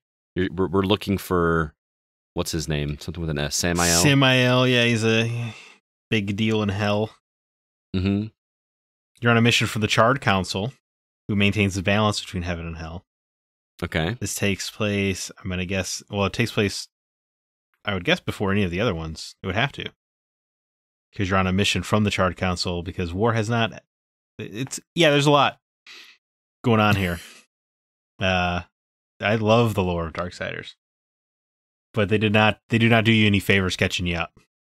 No, not at all. They really just throw you in the thick of it, which I appreciate on one hand. On the other hand, even I was a little confused at first. Okay. I was digging it? Yeah, I am. I was surprised at how cinematic it is. Because like just like the sweeping vistas you're talking about. Right. And I love that you can summon your horse whenever you want. I don't know what it does though, other than make me run faster, which it's just when you're playing co-op is not helpful. You're right. When you're playing single player, it is quite helpful. Okay. Because you can get around faster. Because the maps are surprisingly big. They are, and you got to backtrack quite a bit too. Yeah, I would say unnecessarily big. It's more Darksiders than I expected, I guess, with the backtracking that you're doing. Mm-hmm. And I assumed it was just going to be a corridor-based shooting game. You hit the occasional puzzle, you keep going. But it's not. It's like kind of an openish map. Yeah, it was surprising. But I'm digging it so far. But it's clearly I'm like, boy, I sure wish I had someone to talk to while I was playing this. Oh yeah, I mean, I was having fun playing it with CB, and maybe we can hop on and do some more this week if you get some time. I will say this game makes me really crave a Elite controller with the paddles in the back, because I don't like how you equip some of the special moves. Like you have to hold the bumper. LB, you have to hold one of the bumpers and then point the right stick in the direction of the one you want to summon, and then press X. Or either X, Y, or B, depending on which one you want to use. I did not. That felt very awkward. Do you have to choose your direction? Maybe not. Maybe that's what I'm doing wrong. Yeah, because I just tap LB and then press X and then do the special. Okay, maybe that was. I think you might just be confusing because in order to select your the charge shot, if you wanted to swap that out with something else, that's when you would use the right stick to select something. Right. Maybe that's what I'm mixing up. But yeah. I don't know. It's good. You have only like an hour in. I could see it maybe wearing out its welcome though. Yeah, it's supposed to be like a 12 to 15 hour game. Yeah, I'm here because it's another part of the story, and I really do, for some reason, care about this dumb 90s lore that is happening in this Darksiders game. Yeah, but I can already tell the repetition is going to sink in pretty quickly. I feel you, and I'm not. This is not me in any way saying this game is bad.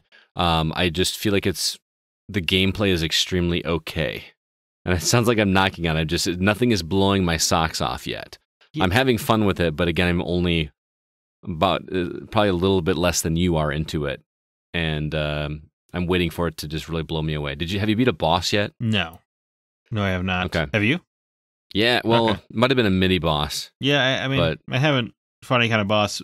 But again, I'm holding out hope for seeing more of what I saw at E3. Because at E3, there was a lot of, you would find like bombs. They were in Darksiders 1, and you had to like set them off to solve puzzles or whatever. Right. And there's quite a bit of that. And you'd have to platform in interesting ways to get the right angle to throw the bombs. And it was a little bit more cerebral than what's going on so far. So I'm hoping that this is kind of the intro section of check out this awesome war in hell. Yeah, that's what I get the feeling it is too. So hopefully that'll get fleshed out a little bit more. So yeah, Darksiders Genesis. It's finally on console. It came to Stadia first. Oops. Was it exclusive? I think it was Stadia. I think it was Stadia and PC. Stadia and PC. So you can now get that on console. And it's only $40, so it's not even I guess you would consider it a budget title, but I'm enjoying it. I'm not loving it. Yeah, I'm just happy we get Striath's game here instead of like a whole Darksiders 4 because I think the fan base is getting pretty antsy to have that cliffhanger from Darksiders 1 wrapped up. I need to go back and finish that. It's only been 10 or so years. Why not follow up the cliffhanger? I agree. Yeah. But hey, you've also been playing Bookbound Brigade. I'm not even going to try to guess at what's happening in this game. I watched a trailer and got more confused. It looks like you're playing 20 people at once. You start out with 5. Okay. You play as 5 people at once. It's a 2D side-scrolling. It's a Metroidvania, straight up.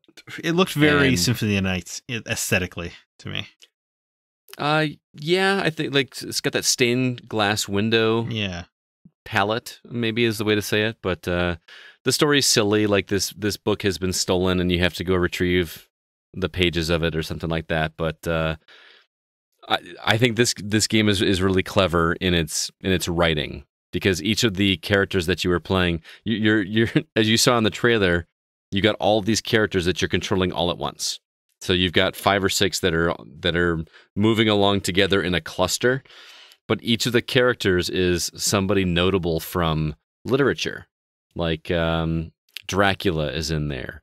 Robin Hood is in there. Okay. Joan of Arc is in there. You've got all these actual characters that we've read about over the years. And then you get more of them as you unlock them and find them in this castle and all that.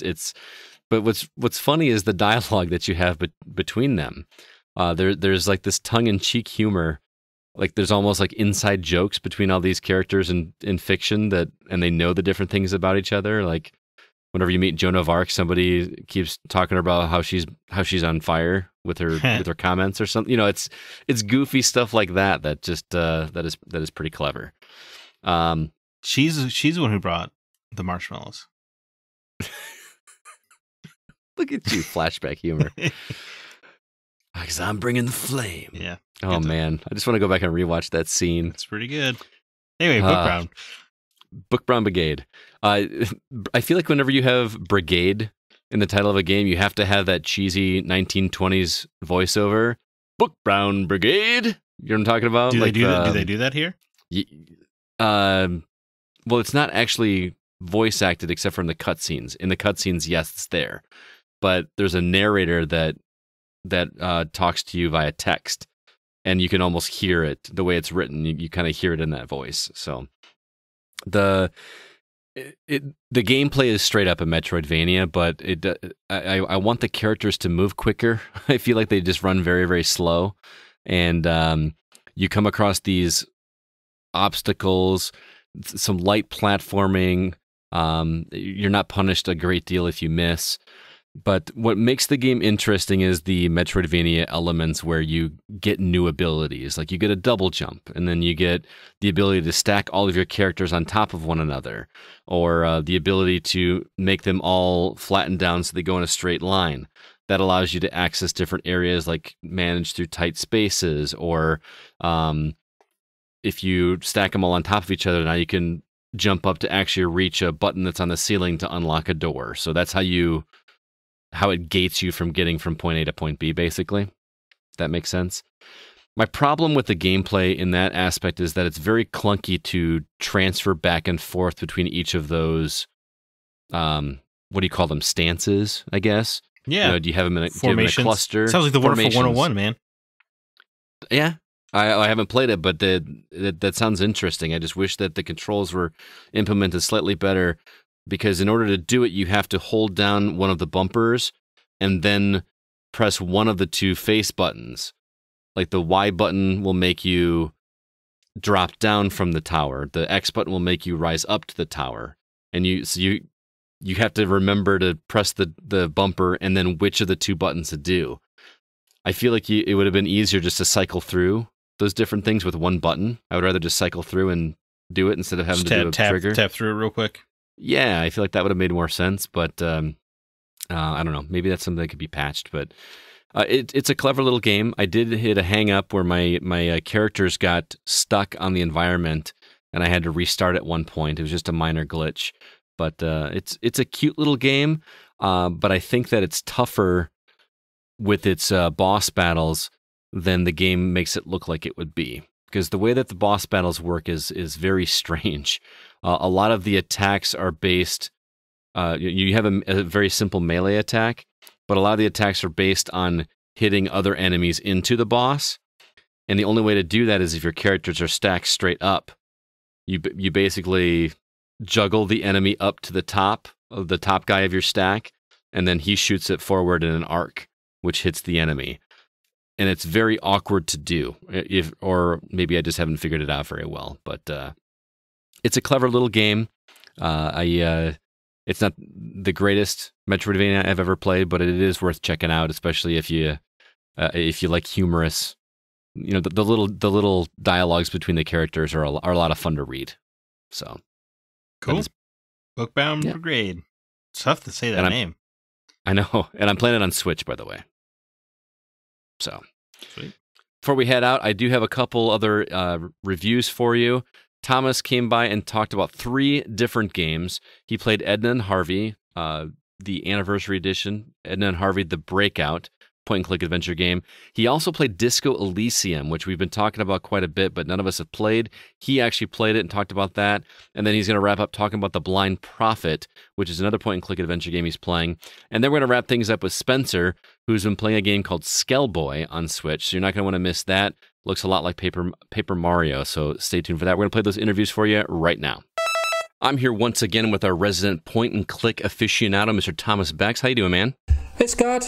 How's life over there? We're suffering through a bit of a storm at the moment. Oh, okay. Well, it's the temperature here is up and down. We've gone from freezing temperatures to melting temperatures, but we've had a pretty mild winter, so I can't complain too much. But well, at least you have a winter. Hey, I would rather have no winter. Trust me. You have no idea how cold it gets here. It's insane. I have an idea. Well, you're here to talk to us about 3 different games, so we're going to run through these pretty quickly. But the first one is a game called Edna and Harvey, the Breakout Anniversary Edition. This one comes from Daedalic Entertainment, and we got to say thanks to Sandbox Strategies for hooking you up with a review copy so you can check this one out. This is a point-and-click adventure, and I watched the trailer. This is Anniversary Edition, so it's kind of like a redone one or whatever, or they've ported it basically. What is this game? Because it looks like you're escaping from a mental institution, but it's funny at the same time. So walk me through it. Yeah, this is a remake. Basically, the Daedalic remade their own game, and I never played the original. So for me, this was also the first time playing it. And they updated the graphics, they updated the dialogues and all the texts, and they updated the gameplay. So they kind of basically improved their own game. The story is still the same. Most of the interactions are still the same, but they streamlined it more. They took out some errors, and they highly updated the graphics. Now you have the option to play it in the old graphics or with the new graphics. I completely finished the game with the new graphics because the new graphics are so much better. And it is a very quirky yet dark game. You play Edna, and Edna has a toy rabbit named Harvey, and you start the game in a cell, in an asylum. You have no idea how you got there. You have no idea why you're there. You're completely sane. Your pet rabbit Harvey agrees because you can talk to her as every sane person can. And basically you want to escape. And once you escaped your cell, you also find out that something really bad has happened to your father, and you want to find out exactly what happened and clear his name because you are 100% convinced he is innocent. And that is those are the two things. So first you need to escape from the asylum, which is a hell of a lot more work than you'd at first think. Okay. Because it's quite a big asylum, and there are a lot of crazy characters, literally and figuratively, running around there. The boss of the asylum, as with any good story, is maybe more dangerous than the people locked up there, and it is a really weird, quirky game. It is very traditional in point and click, as in you point and you click and you get you either use the right side of the mouse and it does the most logical action. Gotcha. Looking at something or picking it up or something, or you take the left side of the mouse and you click and you get a small menu where you can do other actions or use your inventory. I got a quick question for you because I'm intrigued by something that you said, because I've played a few point and click adventures, but most of it were the older ones, like the LucasArts games from back in the day.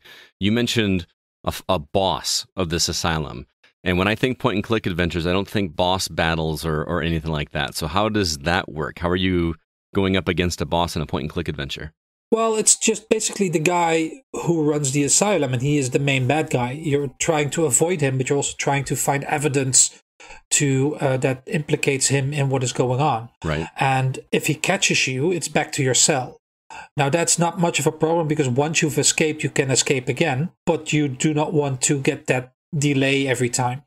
And there are ways to get around that. And this is actually a really challenging point and click game. It's definitely not an easy one, especially not if, like me, you played it while you were jet lagged. Oh, that's severely, because I came back from vacation and I really wanted to play the game, so I started playing the game. But I noticed that in my jet lagged condition, my brain wasn't functioning on my normal adventure game levels. So there were a few times where I had to consult a walkthrough. Gotcha. Because I couldn't for the life of me figure it out, and I was too tired, but the game was also fun, so I wanted to keep playing. Great. And the more you get into the game, the darker it gets too, and especially near the end, once you really find out everything that has happened, it's a trip. It's a trip, and you go to some dark places. Yeah, especially because the look of the game looks very cartoony. It looks bright and colorful, but the characters look somewhat, disturbed at the same time.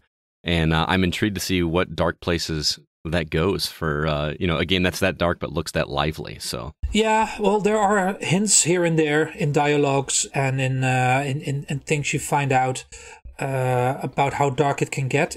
It's much clearer once you finish the game because then you know exactly what happened. So certain things start to click in a way. Mm-hmm. The fun thing that they do here is because you have two characters. You have Edna and you have Harvey, the rabbit. Now Harvey, you can switch characters. So you can switch to Harvey, and Harvey can walk around, but he's an imaginary animal. I mean, he's a stuffed animal. Is this a reference to Harvey, the old movie where he had the imaginary friend? In a way, yes. In this case, he is a stuffed rabbit, mm-hmm. But to Edna, he's 100% real. Right. So Harvey can walk around and see things, and he can sort of put the things he sees in his inventory. Not like he picks them up and puts them in his inventory, but he remembers them. Oh. And then when he gets back to Edna, he can ask or show Edna these things, and he can give Edna ideas. And sometimes that leads to how to solve a puzzle. Like there was one thing when you have to distract someone, so you can get past him, and Harvey gives Edna that idea by looking at certain objects outside of the room she's in. Mm-hmm. Like Harvey can't open doors or anything, so that's something that Edna must do. But once you open the window, Harvey can go on the window ledge and look outside. But basically, he's giving memories back to Edna. And there are a few moments where that happens, like quite literally, where he does, he kind of morphs Edna, tempo morphing, it's what they call it, back in time. What they do is they go back into a memory, and then you play a scene with Edna and Harvey where they have to find out a certain thing and remember a certain thing. For instance, one of the first times this happened is when you want to escape from your cell and you need to figure out a way to remove the screws, and then Harvey can tempo morph you back where you learn that way, and then because you replay that memory, once you replay that memory, it becomes available to you in real time. Gotcha. And then you get back, and then you can use that memory to remove the screws and escape from the room. That sounds interesting. And that happens a few more times. It's a really cool idea that they put in there. So Harvey is even though he's an imaginary animal, he's a very important part of the story. Sounds more Calvin and Hobbes in terms of imaginary friend than say Harvey the Rabbit from the movie. Yeah, but it's a lot darker than Calvin and Hobbes. Sounds good, man. So you recommend it? Oh yeah, absolutely. The anniversary edition, I mean the regular edition, had a great story, but the graphics were not as cool as they are now. And this is really this is really a very good upgrade on all fronts. So yes, I definitely recommend it if you're a fan of point-and-click adventure games. All right, again, that is Edna and Harvey, the Breakout Anniversary Edition. Had to make sure I got the full title in there. I want to talk to you about the next game that you've been playing, which I'm really excited to hear about because this game, won several video game awards this past year. It's called Disco Elysium, and everybody is talking about this game. And I've watched the trailer, and I really just don't understand the mechanics or what is going on in this game. It's very confusing. Can you let us and the listeners know exactly what this game is? Disco Elysium is one of the best modern games ever made. And wow. I was already spoiled with Heaven's Vault last year. And I thought, well, this is definitely in my top 10 of all time because this is a game that's made for me. And then you were so kind to give me a Christmas present named Disco Elysium. Oh, I wasn't going to go there, but hey, you're welcome. So thank you very much, because I've been playing that game, and it's basically a point-and-click adventure game disguised as an isometric RPG. Like it's as if you're playing a point-and-click adventure game that looks like Baldur's Gate or Fallout 1 or 2. Okay, I'm with you. It is heavily, as in 99% story-driven. Right up your alley, then. Yeah, I have not come into combat at all, and I've been playing it for I think now 18 hours or something. Holy cow, just straight up story. I'm only on day 2, and it is completely bonkers, but it makes total sense. And that is really weird, but you'd understand it once you start playing the game, because you start by creating a character, and that goes in typical RPG fashion. You choose several characteristics that you put points in, and those characteristics have sub-characteristics that you have skills you can put points in, but it's very, very philosophical, very esoteric. There's not a skill like firearms. There is a skill dexterity, but that is used for a lot of things, including shooting a pistol, which I could have done once, but had not needed to do because my partner in the game, I let him do it, because I made a character that is very high on charisma and intelligence and stuff like that. It is quite hard to explain, but once you start playing the game and you get into it, it feels really, really natural. So buzzwords for me, like charisma and intelligence and all this kind of stuff, which is one of the fun parts of playing games like the Fallout series and Elder Scrolls and whatever. That's the fun of those games, is just building up your stats. Is this a stats building game with a story around it? Yes and no. It is stats are not. Yeah, I'm hesitant to call them that. Because technically they are, but they don't feel like that. And you level up, you gain experience points, and you level up, and you get experience points that you can then put into stats, but you can also put them into thoughts. You collect thoughts, and those thoughts give you pluses and minuses. Like and again, this sounds very philosophical, very esoteric. You get thoughts about capitalism, you get thoughts about communism, you get thoughts about socialism, and you use that to evolve your character, and you can buy thought slots instead of buying points, like weapon slots or something. Well, you don't have weapon slots. You don't need. Right. As I said, I've been playing this game for 18 hours, and I haven't been in a single combat. I've died. You know why I've died? It's a bit pathetic, actually, how I died, because I did not make a very physical character. I hardly ever make very physical characters in role-playing games, because I love high intelligence and I love lots of charisma, because I want to think and talk my way out of things. I enjoy that a lot more. Usually the same way. Yeah. Mm-hmm.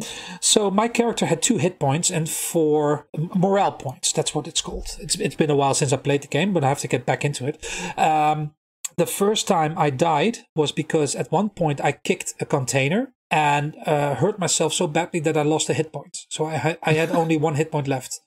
And then, unluckily, I saved, because this is, again, a game where you want to save a lot. F10, right? I don't know if it's F10, but trust me, save often, save a lot. And then I was investigating, because you're a police officer, you're trying to investigate a murder, but before you can truly investigate this murder, you have to also do all kinds of side plots. And one of them had me investigated a building that is supposedly haunted. And I came all the way down into a basement with a huge furnace that were sounds coming from it. And I picked a dialogue option that had me kick the furnace, which again cost me a hit point, and that gave me a heart attack, and that caused me to die. You died from kicking a furnace, which gave you a heart attack. Yes, that's how I died. All right. And a good thing I had saved it right before that, so I didn't lose much progress. But I got really careful with kicking things, because it has a tendency of killing me. Because and there's lots of things that can influence. It's all, the world building has been done really cool. It as far as I know right now, it takes place in in one city called Revenge Hall, and you're a sort of a police officer from a district, but you look almost like Leisure Suit Larry, but a bit cooler. Like you have a disco outfit, and disco is for some reason really, really popular there. It's like actual disco music or disco dancing. Everything. He's really cool because he has a leisure suit and he knows a lot about disco for some reason. Okay. But it's not Earth. It's an alternative Earth. But there is a lot of stuff going on that is very influenced by real life history of Earth and revolutions and everything. There is so much. It really is I almost hate to call it like the thinking man's RPG, because that sounds really pretentious, and I don't mean it that way. But seriously, if you play RPGs for combat, this is not your game. Right. And I think that's something that a lot of people have been craving, because so many games out there, just the main thing that you do is destroy enemies or shoot enemies or kill enemies. And I think that there's a high market for games out there where you're doing something different, but it's also a struggle to keep it interesting. And it sounds like Disco Elysium has managed to do that for you. Absolutely. It is a fantastic game. It's got a lot of dialogue. It's got a lot of text. The person you're talking the most to is yourself. Your inner thoughts, your inner struggles. You struggle with addiction. You struggle with all kinds of stuff. I decided to try and get clean, to not use any drugs or any alcohol. And actually, drugs and alcohol can help you because they improve stats for a certain time. But is that why I only had 2 hit points? Yeah, no, that's it's mostly like I think alcohol gives you certain pluses, and certain drugs makes you faster for a limited time. But I decided not to do that. I tried to be as good a person as I could, and a friend of mine who's also playing it, she decided to be as bad a person as she could possibly make him. So that gave some interesting interesting changes to the game. No, I know you're already like 18 hours in the game and you're only on day 2, but this seems like a game that you could get lots of replayability on and just play a completely different type of character and have a completely different experience. Is that the impression you get? Oh yeah, definitely. There is a lot to explore. There are multiple ways of solving problems. I guess there is a very physical way of solving problems. Sometimes you do need some physical strength, like you want to force your way in somewhere, or you want to intimidate someone physically. That is also possible, I think. But it's and every time you try something, dice are rolled, and the outcome is shared, and it feels also like a real tabletop role-playing game in that way, because you want to do a challenge. Okay, roll the dice. Okay, you failed now, and sometimes if you fail, that challenge is locked until you improve the skill you used for the challenge. And then you try again. The game keeps track of that. The game keeps track of all the challenges that can be retried. Some challenges can't be retried. They're either win or lose. So you wanna. That's why I also say you want to save a lot. And then you can improve a certain stat and try again. And then sometimes it works and sometimes it doesn't. And it gets locked again. I still have like a whole list of quests that are seemingly done, but still have elements open that I want to revisit to see because I have a feeling that it leads to other things that I've not yet seen. And all the while, you still have a murder investigation going on of a body that was hanging out of a hotel in the yard of a hotel, but you haven't investigated it because you went on a 3-day bender, and you first had to figure out who the hell you were and why on earth you were in that hotel. So that's like the first things you have to find out, and it looks amazing. It's really cool. The dialogue and all the text is. It makes me like, and I sometimes pretend to be a writer, and I was looking at this and I was reading this and like, I could never ever write like this. This is completely nuts in a very, very, very good way. Well, we've been talking about this a little bit off air, and you made it sound like this was going to make possibly your top list of favorite games of all time. So I think it's a no-brainer that you're going to recommend this one to people, yes? Oh, yeah. 100%. It deserved every accolade it won. I was quite surprised because the game wasn't really on my radar. For some reason, I had completely missed it. And for me, Heaven's Vault was already incredibly well written. And then this game won a lot of rewards based on its story. And I'm like, okay, if it beats Heaven's Vault for its story, wow, it must be very good. Mm-hmm. And yeah, it is. I'm not saying it's better or worse or anything, because it's actually quite a different game. But it had a huge impact on me, and I'd love to get back to it and play some more, because I haven't been able to play for a while now, because I was playing a few other things for review for the Go. But this is definitely a game that will keep me busy for quite a few hours. And also, awesome. One of the reasons I'm 18 hours in is because there were a few times when I didn't save on time, okay. And I had to get back and I had to replay certain areas. So it's not like that it's artificially prolonged or anything. It's just, if you want to play this game really well, you're going to be saving a lot. You're going to be retrying roles a lot,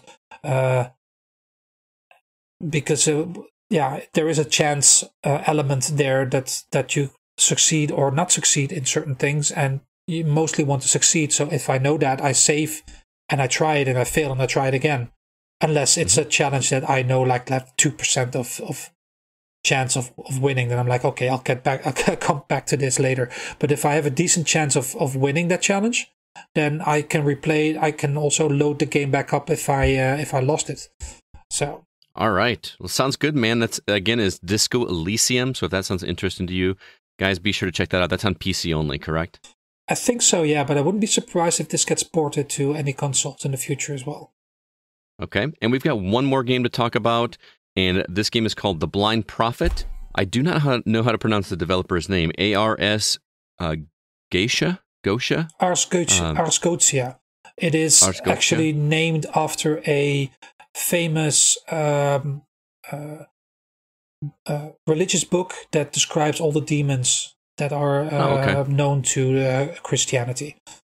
Gotcha. And this one, we want to say thanks to Community Villa for hooking you up with a copy of this one. I actually had never heard of this game. You reached out to me and asked me to pursue it for you. So tell me what The Blind Prophet is all about. The Blind Prophet is The Witcher meets Supernatural meets a comic book. Okay, I'm sold so far. Keep going. It is very, very highly, and by Supernatural I also mean the TV show Supernatural.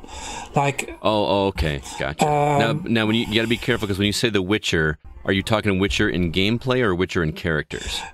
Characters. Okay, so not necessarily Witcher gameplay. This is still a point-and-click adventure. This is 100% a point. It's almost like an interactive point-and-click comic book that you're playing. Your character is the titular Blind Prophet. I call it The Witcher because he is he kind of looks a bit like him, but more modern version. He walks around very square-jawed. Yeah, white hair. He's blind, but you wouldn't notice because he can see a lot. He has a sort of a demon vision that actually works as a hotspot locator. It's quite handy. And he has a huge sword hanging from his back. So he looks like a medieval warrior that is transplanted into a neo-noir city. The city is completely made up. But this is the prophet. You're the prophet who is basically immortal. And he is called in by God to cleanse the town of demons. There are certain demons that take over want to take over the mortal world, all within their own realm of expertise. And once they have corrupted enough, they get too powerful. So then the blind prophet is sent in. The apostle is what he's called, Bartholomeus, to cleanse the city. And there are multiple apostles, but you play this one. So you start the game by you literally arrive on a small boat to see a young lady get assaulted by a guy with glowing eyes, and you have to rescue her. Now there is no real combat in this game. The moment you have to fight, that happens like in a sort of a cutscene. Very comic book-esque. For the rest, you are basically investigating, trying to find out who the demons are, where they are, how they're working, what exactly is going on, what is their grand plan, and trying to thwart it. And once you find a demon, you try to kill him. Okay. It sounds like it's a really interesting setup. Is the payoff worth it? Does the story wrap up pretty well? Yeah, it's a very dark story, of course, because it handles with corruption and demons and possessions. And these are not nice people. The first demon you come across, to give you an example, has minors in the sex trade working for him. Oh, wow. But there are, and that's also why you want to destroy him, because he's corrupting everything. And there are lots of twists and turns in this story. So there are some decent puzzles. There are some puzzles that rely a bit on reflexes, like trying to using lockpicks and try to unlock certain locks, or stuff like that. Where you have to do something in the correct order, but you have moving parts. So there is a bit of dexterity involved. But since I managed to clean all the puzzles, it's not that hard. Gotcha. It can every now and then it's a bit challenging, but I managed to finish them all. And I'm not always overly fond of these kind of puzzles in adventure games, but it suits what you're doing. Okay, so it sounds like you recommend this one as well. Yeah, the artwork is really cool. Along with the soundtrack is bloody awesome. They have a really thumping, very modern soundtrack. That was one thing that immediately got my attention. The story is cool. It was actually the finale went quicker than I expected it to be. So it was not all of a sudden it was over, and I was like, no, but I want more demons to hunt. I want to continue. But the story was the mark of a good game, and it leaves you wanting for more, right? Yeah. The story was pretty good. There were I noticed a few flaws. There were some There were 1 or 2 lines that didn't get translated, that somehow slipped through the cracks, and there were a few spelling/grammar errors. I think the game was originally in French, so there must have been a few things that slipped through, which annoy me, but probably most people will not be annoyed by that. It doesn't take you out of the story at all, anyway. Gotcha. It's just a bit of an annoying thing that that's my pet peeve, you know. I always think language should be, it's not something that needs to be incorrect. But yeah, it has a very cool style, very comic booky style. I think it's all hand painted. It looks pretty. Yeah. It looks very cool. It looks very pretty. Yeah. And it's challenging enough to keep you busy for a good few hours. So I think sounds good. I'm not entirely sure how long it took me. I think maybe about 7-8 hours. Could be a bit longer too. I'd have to look it up. I forgot to look that up. But I really enjoyed playing this, and I assume the developers will patch it up when it comes to a few minor errors. And okay, yeah, if you're into this kind of stuff, definitely check this out, because it is a very cool game. Again, that is called The Blind Prophet. So if that or any of the other 2 games that Thomas recommended here sound good to you, be sure to check those out.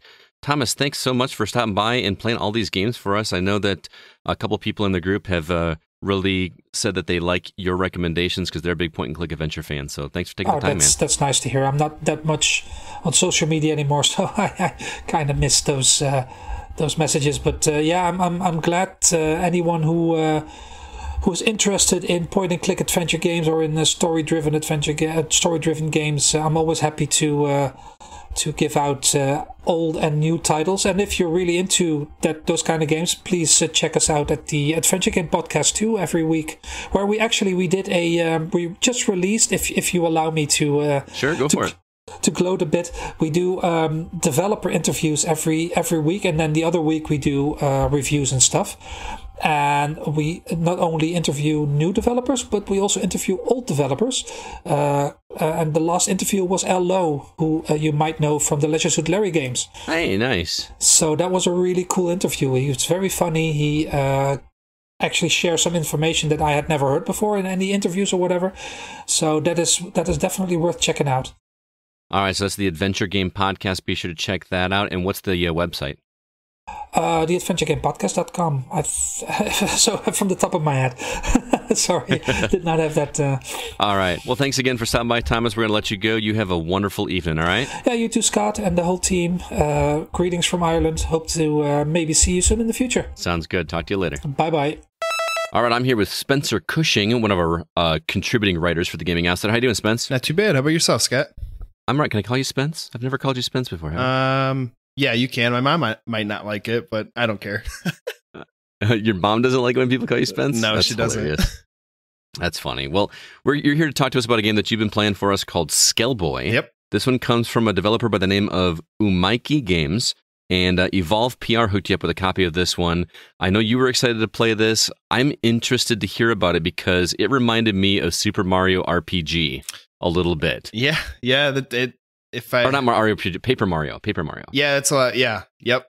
It's a really funny game. It's I would definitely recommend this game for anybody playing any RPGs. And I said in my last time we talked, when we were talking about a different game, I'm not a huge fan of RPGs. I completely changed my mind now. So is this turn-based RPG? No. Okay, it's action RPG. Yes, it is. Action adventure. It's an indie game, and you pretty much start out as a skeleton. So you are risen from the dead from an evil wizard that gets dumped by the princess. I wish people could see the smile on your face right now. It's really funny.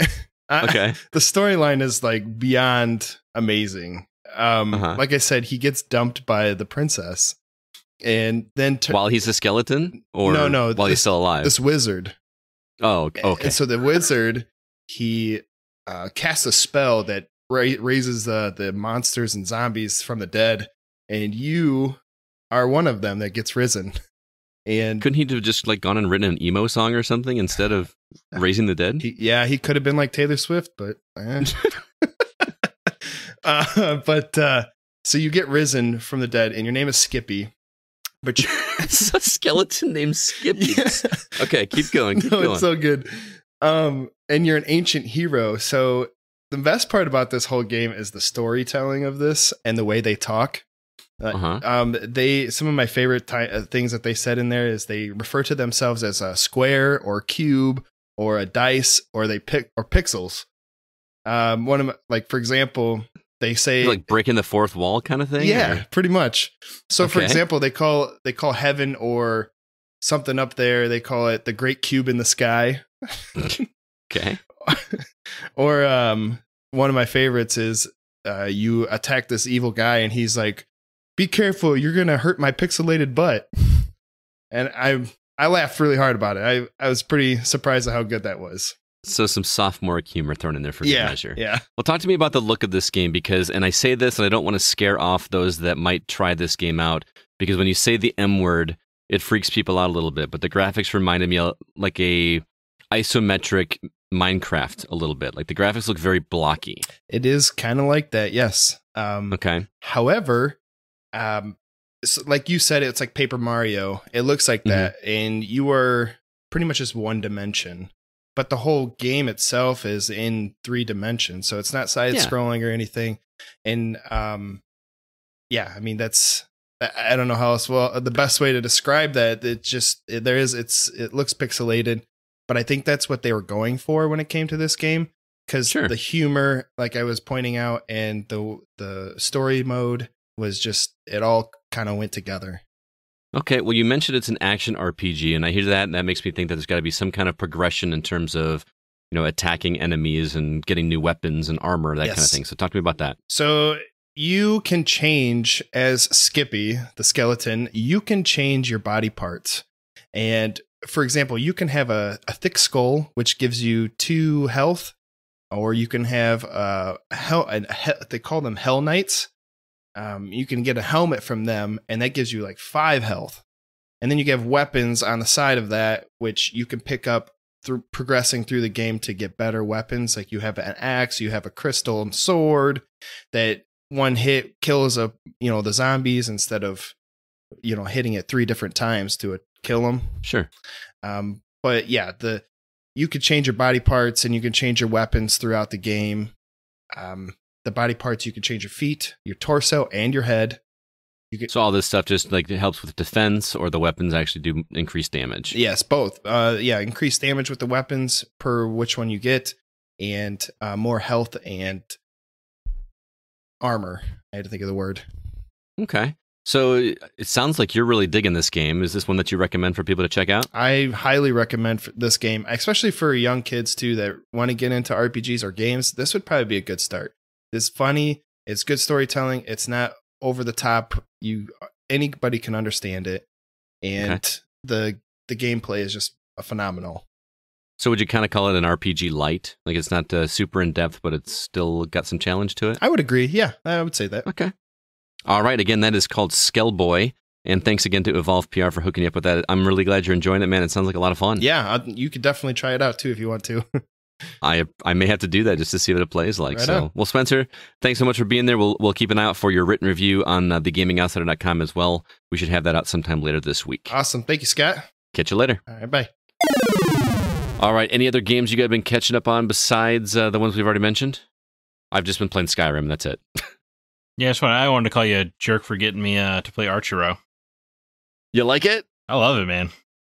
I'm all It's in. a clever little game, isn't it? I'm playing it every day. Oh, man. You're playing a lot more than I am. It's well, I'm starting to hit a wall now. Like I beat, I think, chapter 4. I want to say. Yeah. And now there's it's pretty clear they want me to spend some money. Oh, okay. Kind of deal. They're really like a grinding wall. It doesn't really feel like a game where I want to grind. I get that. Yeah. I get that. But for what I play, the hours I put in, man, it was a lot of fun. It was a lot of fun. It is a clever little game. I was surprised at how well it controlled. Was I right with the drawing with it and releasing it to attack? It's kind of a brilliant way to do that. I would say it's a very clever mechanic. Your character just auto attacks when you stop moving. So your job is to dodge projectiles long enough to fire. Exactly. It's smart. Yeah, it's real clever. I hope the momentum continues. Glad you're digging it. I have been spending lots of hours in Skyrim trying to just level up my stats. I found all these cheater ways to increase my stuff. Cy, you know what I'm talking about? I spent about an hour shooting lightning bolts at my horse. Awesome. To increase my destruction magic because it doesn't hurt the horse, but I get credit for using my magic. I shot my horse with hundreds of arrows. This is what happens when we let Scott play a game for him. He assaults horses. But I've got like alteration and illusion up to 100. I'm up to 60 on destruction magic. My archery is up to 70. My sneak is up to 70. I'm just having a blast trying to max out this stuff with my character. I'm going to work on crafting this week. Apparently, you can just make a bunch of iron daggers and max out your crafting. I'm a weirdo. I like to play these games really weird. I totally get it. But at the same time, some of these stories are just really cool. I finished up the Dark Brotherhood quest. Sure. Which has a really cool little twist that I did not see coming. Typically, the highlight of any one of these Elder Scrolls game, the Dark Brotherhood. Yeah. I mean, even like what was it? Fallout. Yeah. Had the Brotherhood of Steel, which is like an iteration of that. Best story. Yeah. Yeah. So more Skyrim.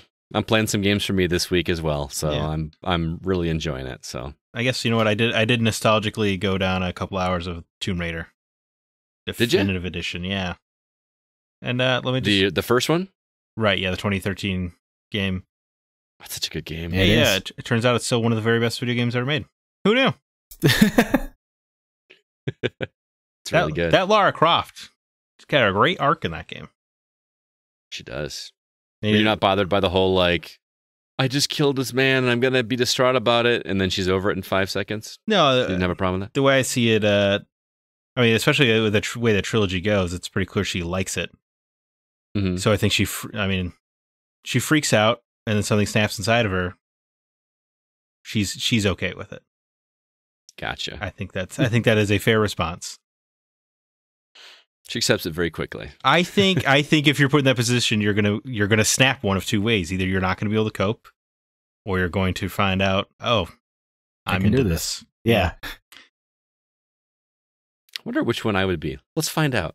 I mean, there's a reason that in the sequel, like even for like the first trailer of the sequel, she's killing defenseless dudes. We're just like looking the other way, and she's just putting an arrow in their head. Like she clearly finds some type of joy in this slaughter. Well, isn't that kind of brought to light in the third one too? We talked about like where she makes these decisions without thinking about other people. Yeah, she causes the apocalypse, and it's like, well, I had to do it, so I don't know what to tell you. Yeah. I love good call. Lara Croft is a sociopath. I kind of like that too. Yeah, it's awesome. Well, that is going to do it for this episode of The Gaming Outsider. Cy, thank you so much for being our guest this week, man. Yeah, thank you for having me. I appreciate it. Yeah, it was a lot of fun chatting with you. And where can our community follow you and any work you're doing out there? Well, I'm on Facebook and Discord with the community. I'm always active there, so if you want, I will always be there to disagree with someone. So hit me up. Oh, now we know that it's on purpose, is what you're saying. No, it's just their opinions are stupid and mine are better. It's okay. Wow. Okay. You heard it here, folks. You heard it here. Yeah, and if you're looking for competitive Xbox Overwatch, hit me up. I'm part of a league. We're on a couple of teams. We have coaches and everything for people who want to learn the game. So, yeah. Sounds good. I need to learn that game. I played the beta and that's it. Man, if Chad can play it, you can play it. No offense, Chad. Oh, wow. Shots fired. Did you hear that, Chad? If Chad can play it, I can play it. All right. He plays the most difficult character that I can't even play, somehow. Which character is that? It's called Hammond. He's just a ball, and it just spins around. I can't do it, but he can. Nice. Chad? That works. I'm sorry, you're talking about Chad Cusick, our boy Chad? Yeah. Yeah. I'm surprised you got him off Rocket League long enough to play Overwatch. Oh, yeah. I got him. We got him into it for a while. Yeah. Wow. All right. What about you, Zach? Any parting words or recommendations for the listeners? In the world of comics, the new Green Lantern series started. Green Lantern Season 2, it's called. It's exquisite. Hal Jordan stuck on Earth. Well, exciting. Also, Smirk, new episode, A Tale of Murder. Our co-host Amanda leads us through a tale of, I would say, depravity. She put me on the spot and made me voice act lines How'd that work out? That I did not read ahead of time, and I dare to say I did very well. Oh, now I gotta check it out. Yeah, I've heard compliments from multiple people, so that felt good. Nice. So considering how nervous I was going into reading lines I hadn't read before, I'm happy that some people think it is okay. So, That's good. Yeah. That's good, man. Well, everybody out there, thanks so much for listening. Thanks again to Cy for joining us. It was genuinely good to talk to you, man. For everybody out there, please be sure to email us if you have any questions or concerns. Our address is feedback@thegamingoutsider.com. Until next week, I'm Scott Clark with Zach Parkerson, and we are The Gaming Outsider. And remember, there's no such thing as a bad game, just games that aren't for you.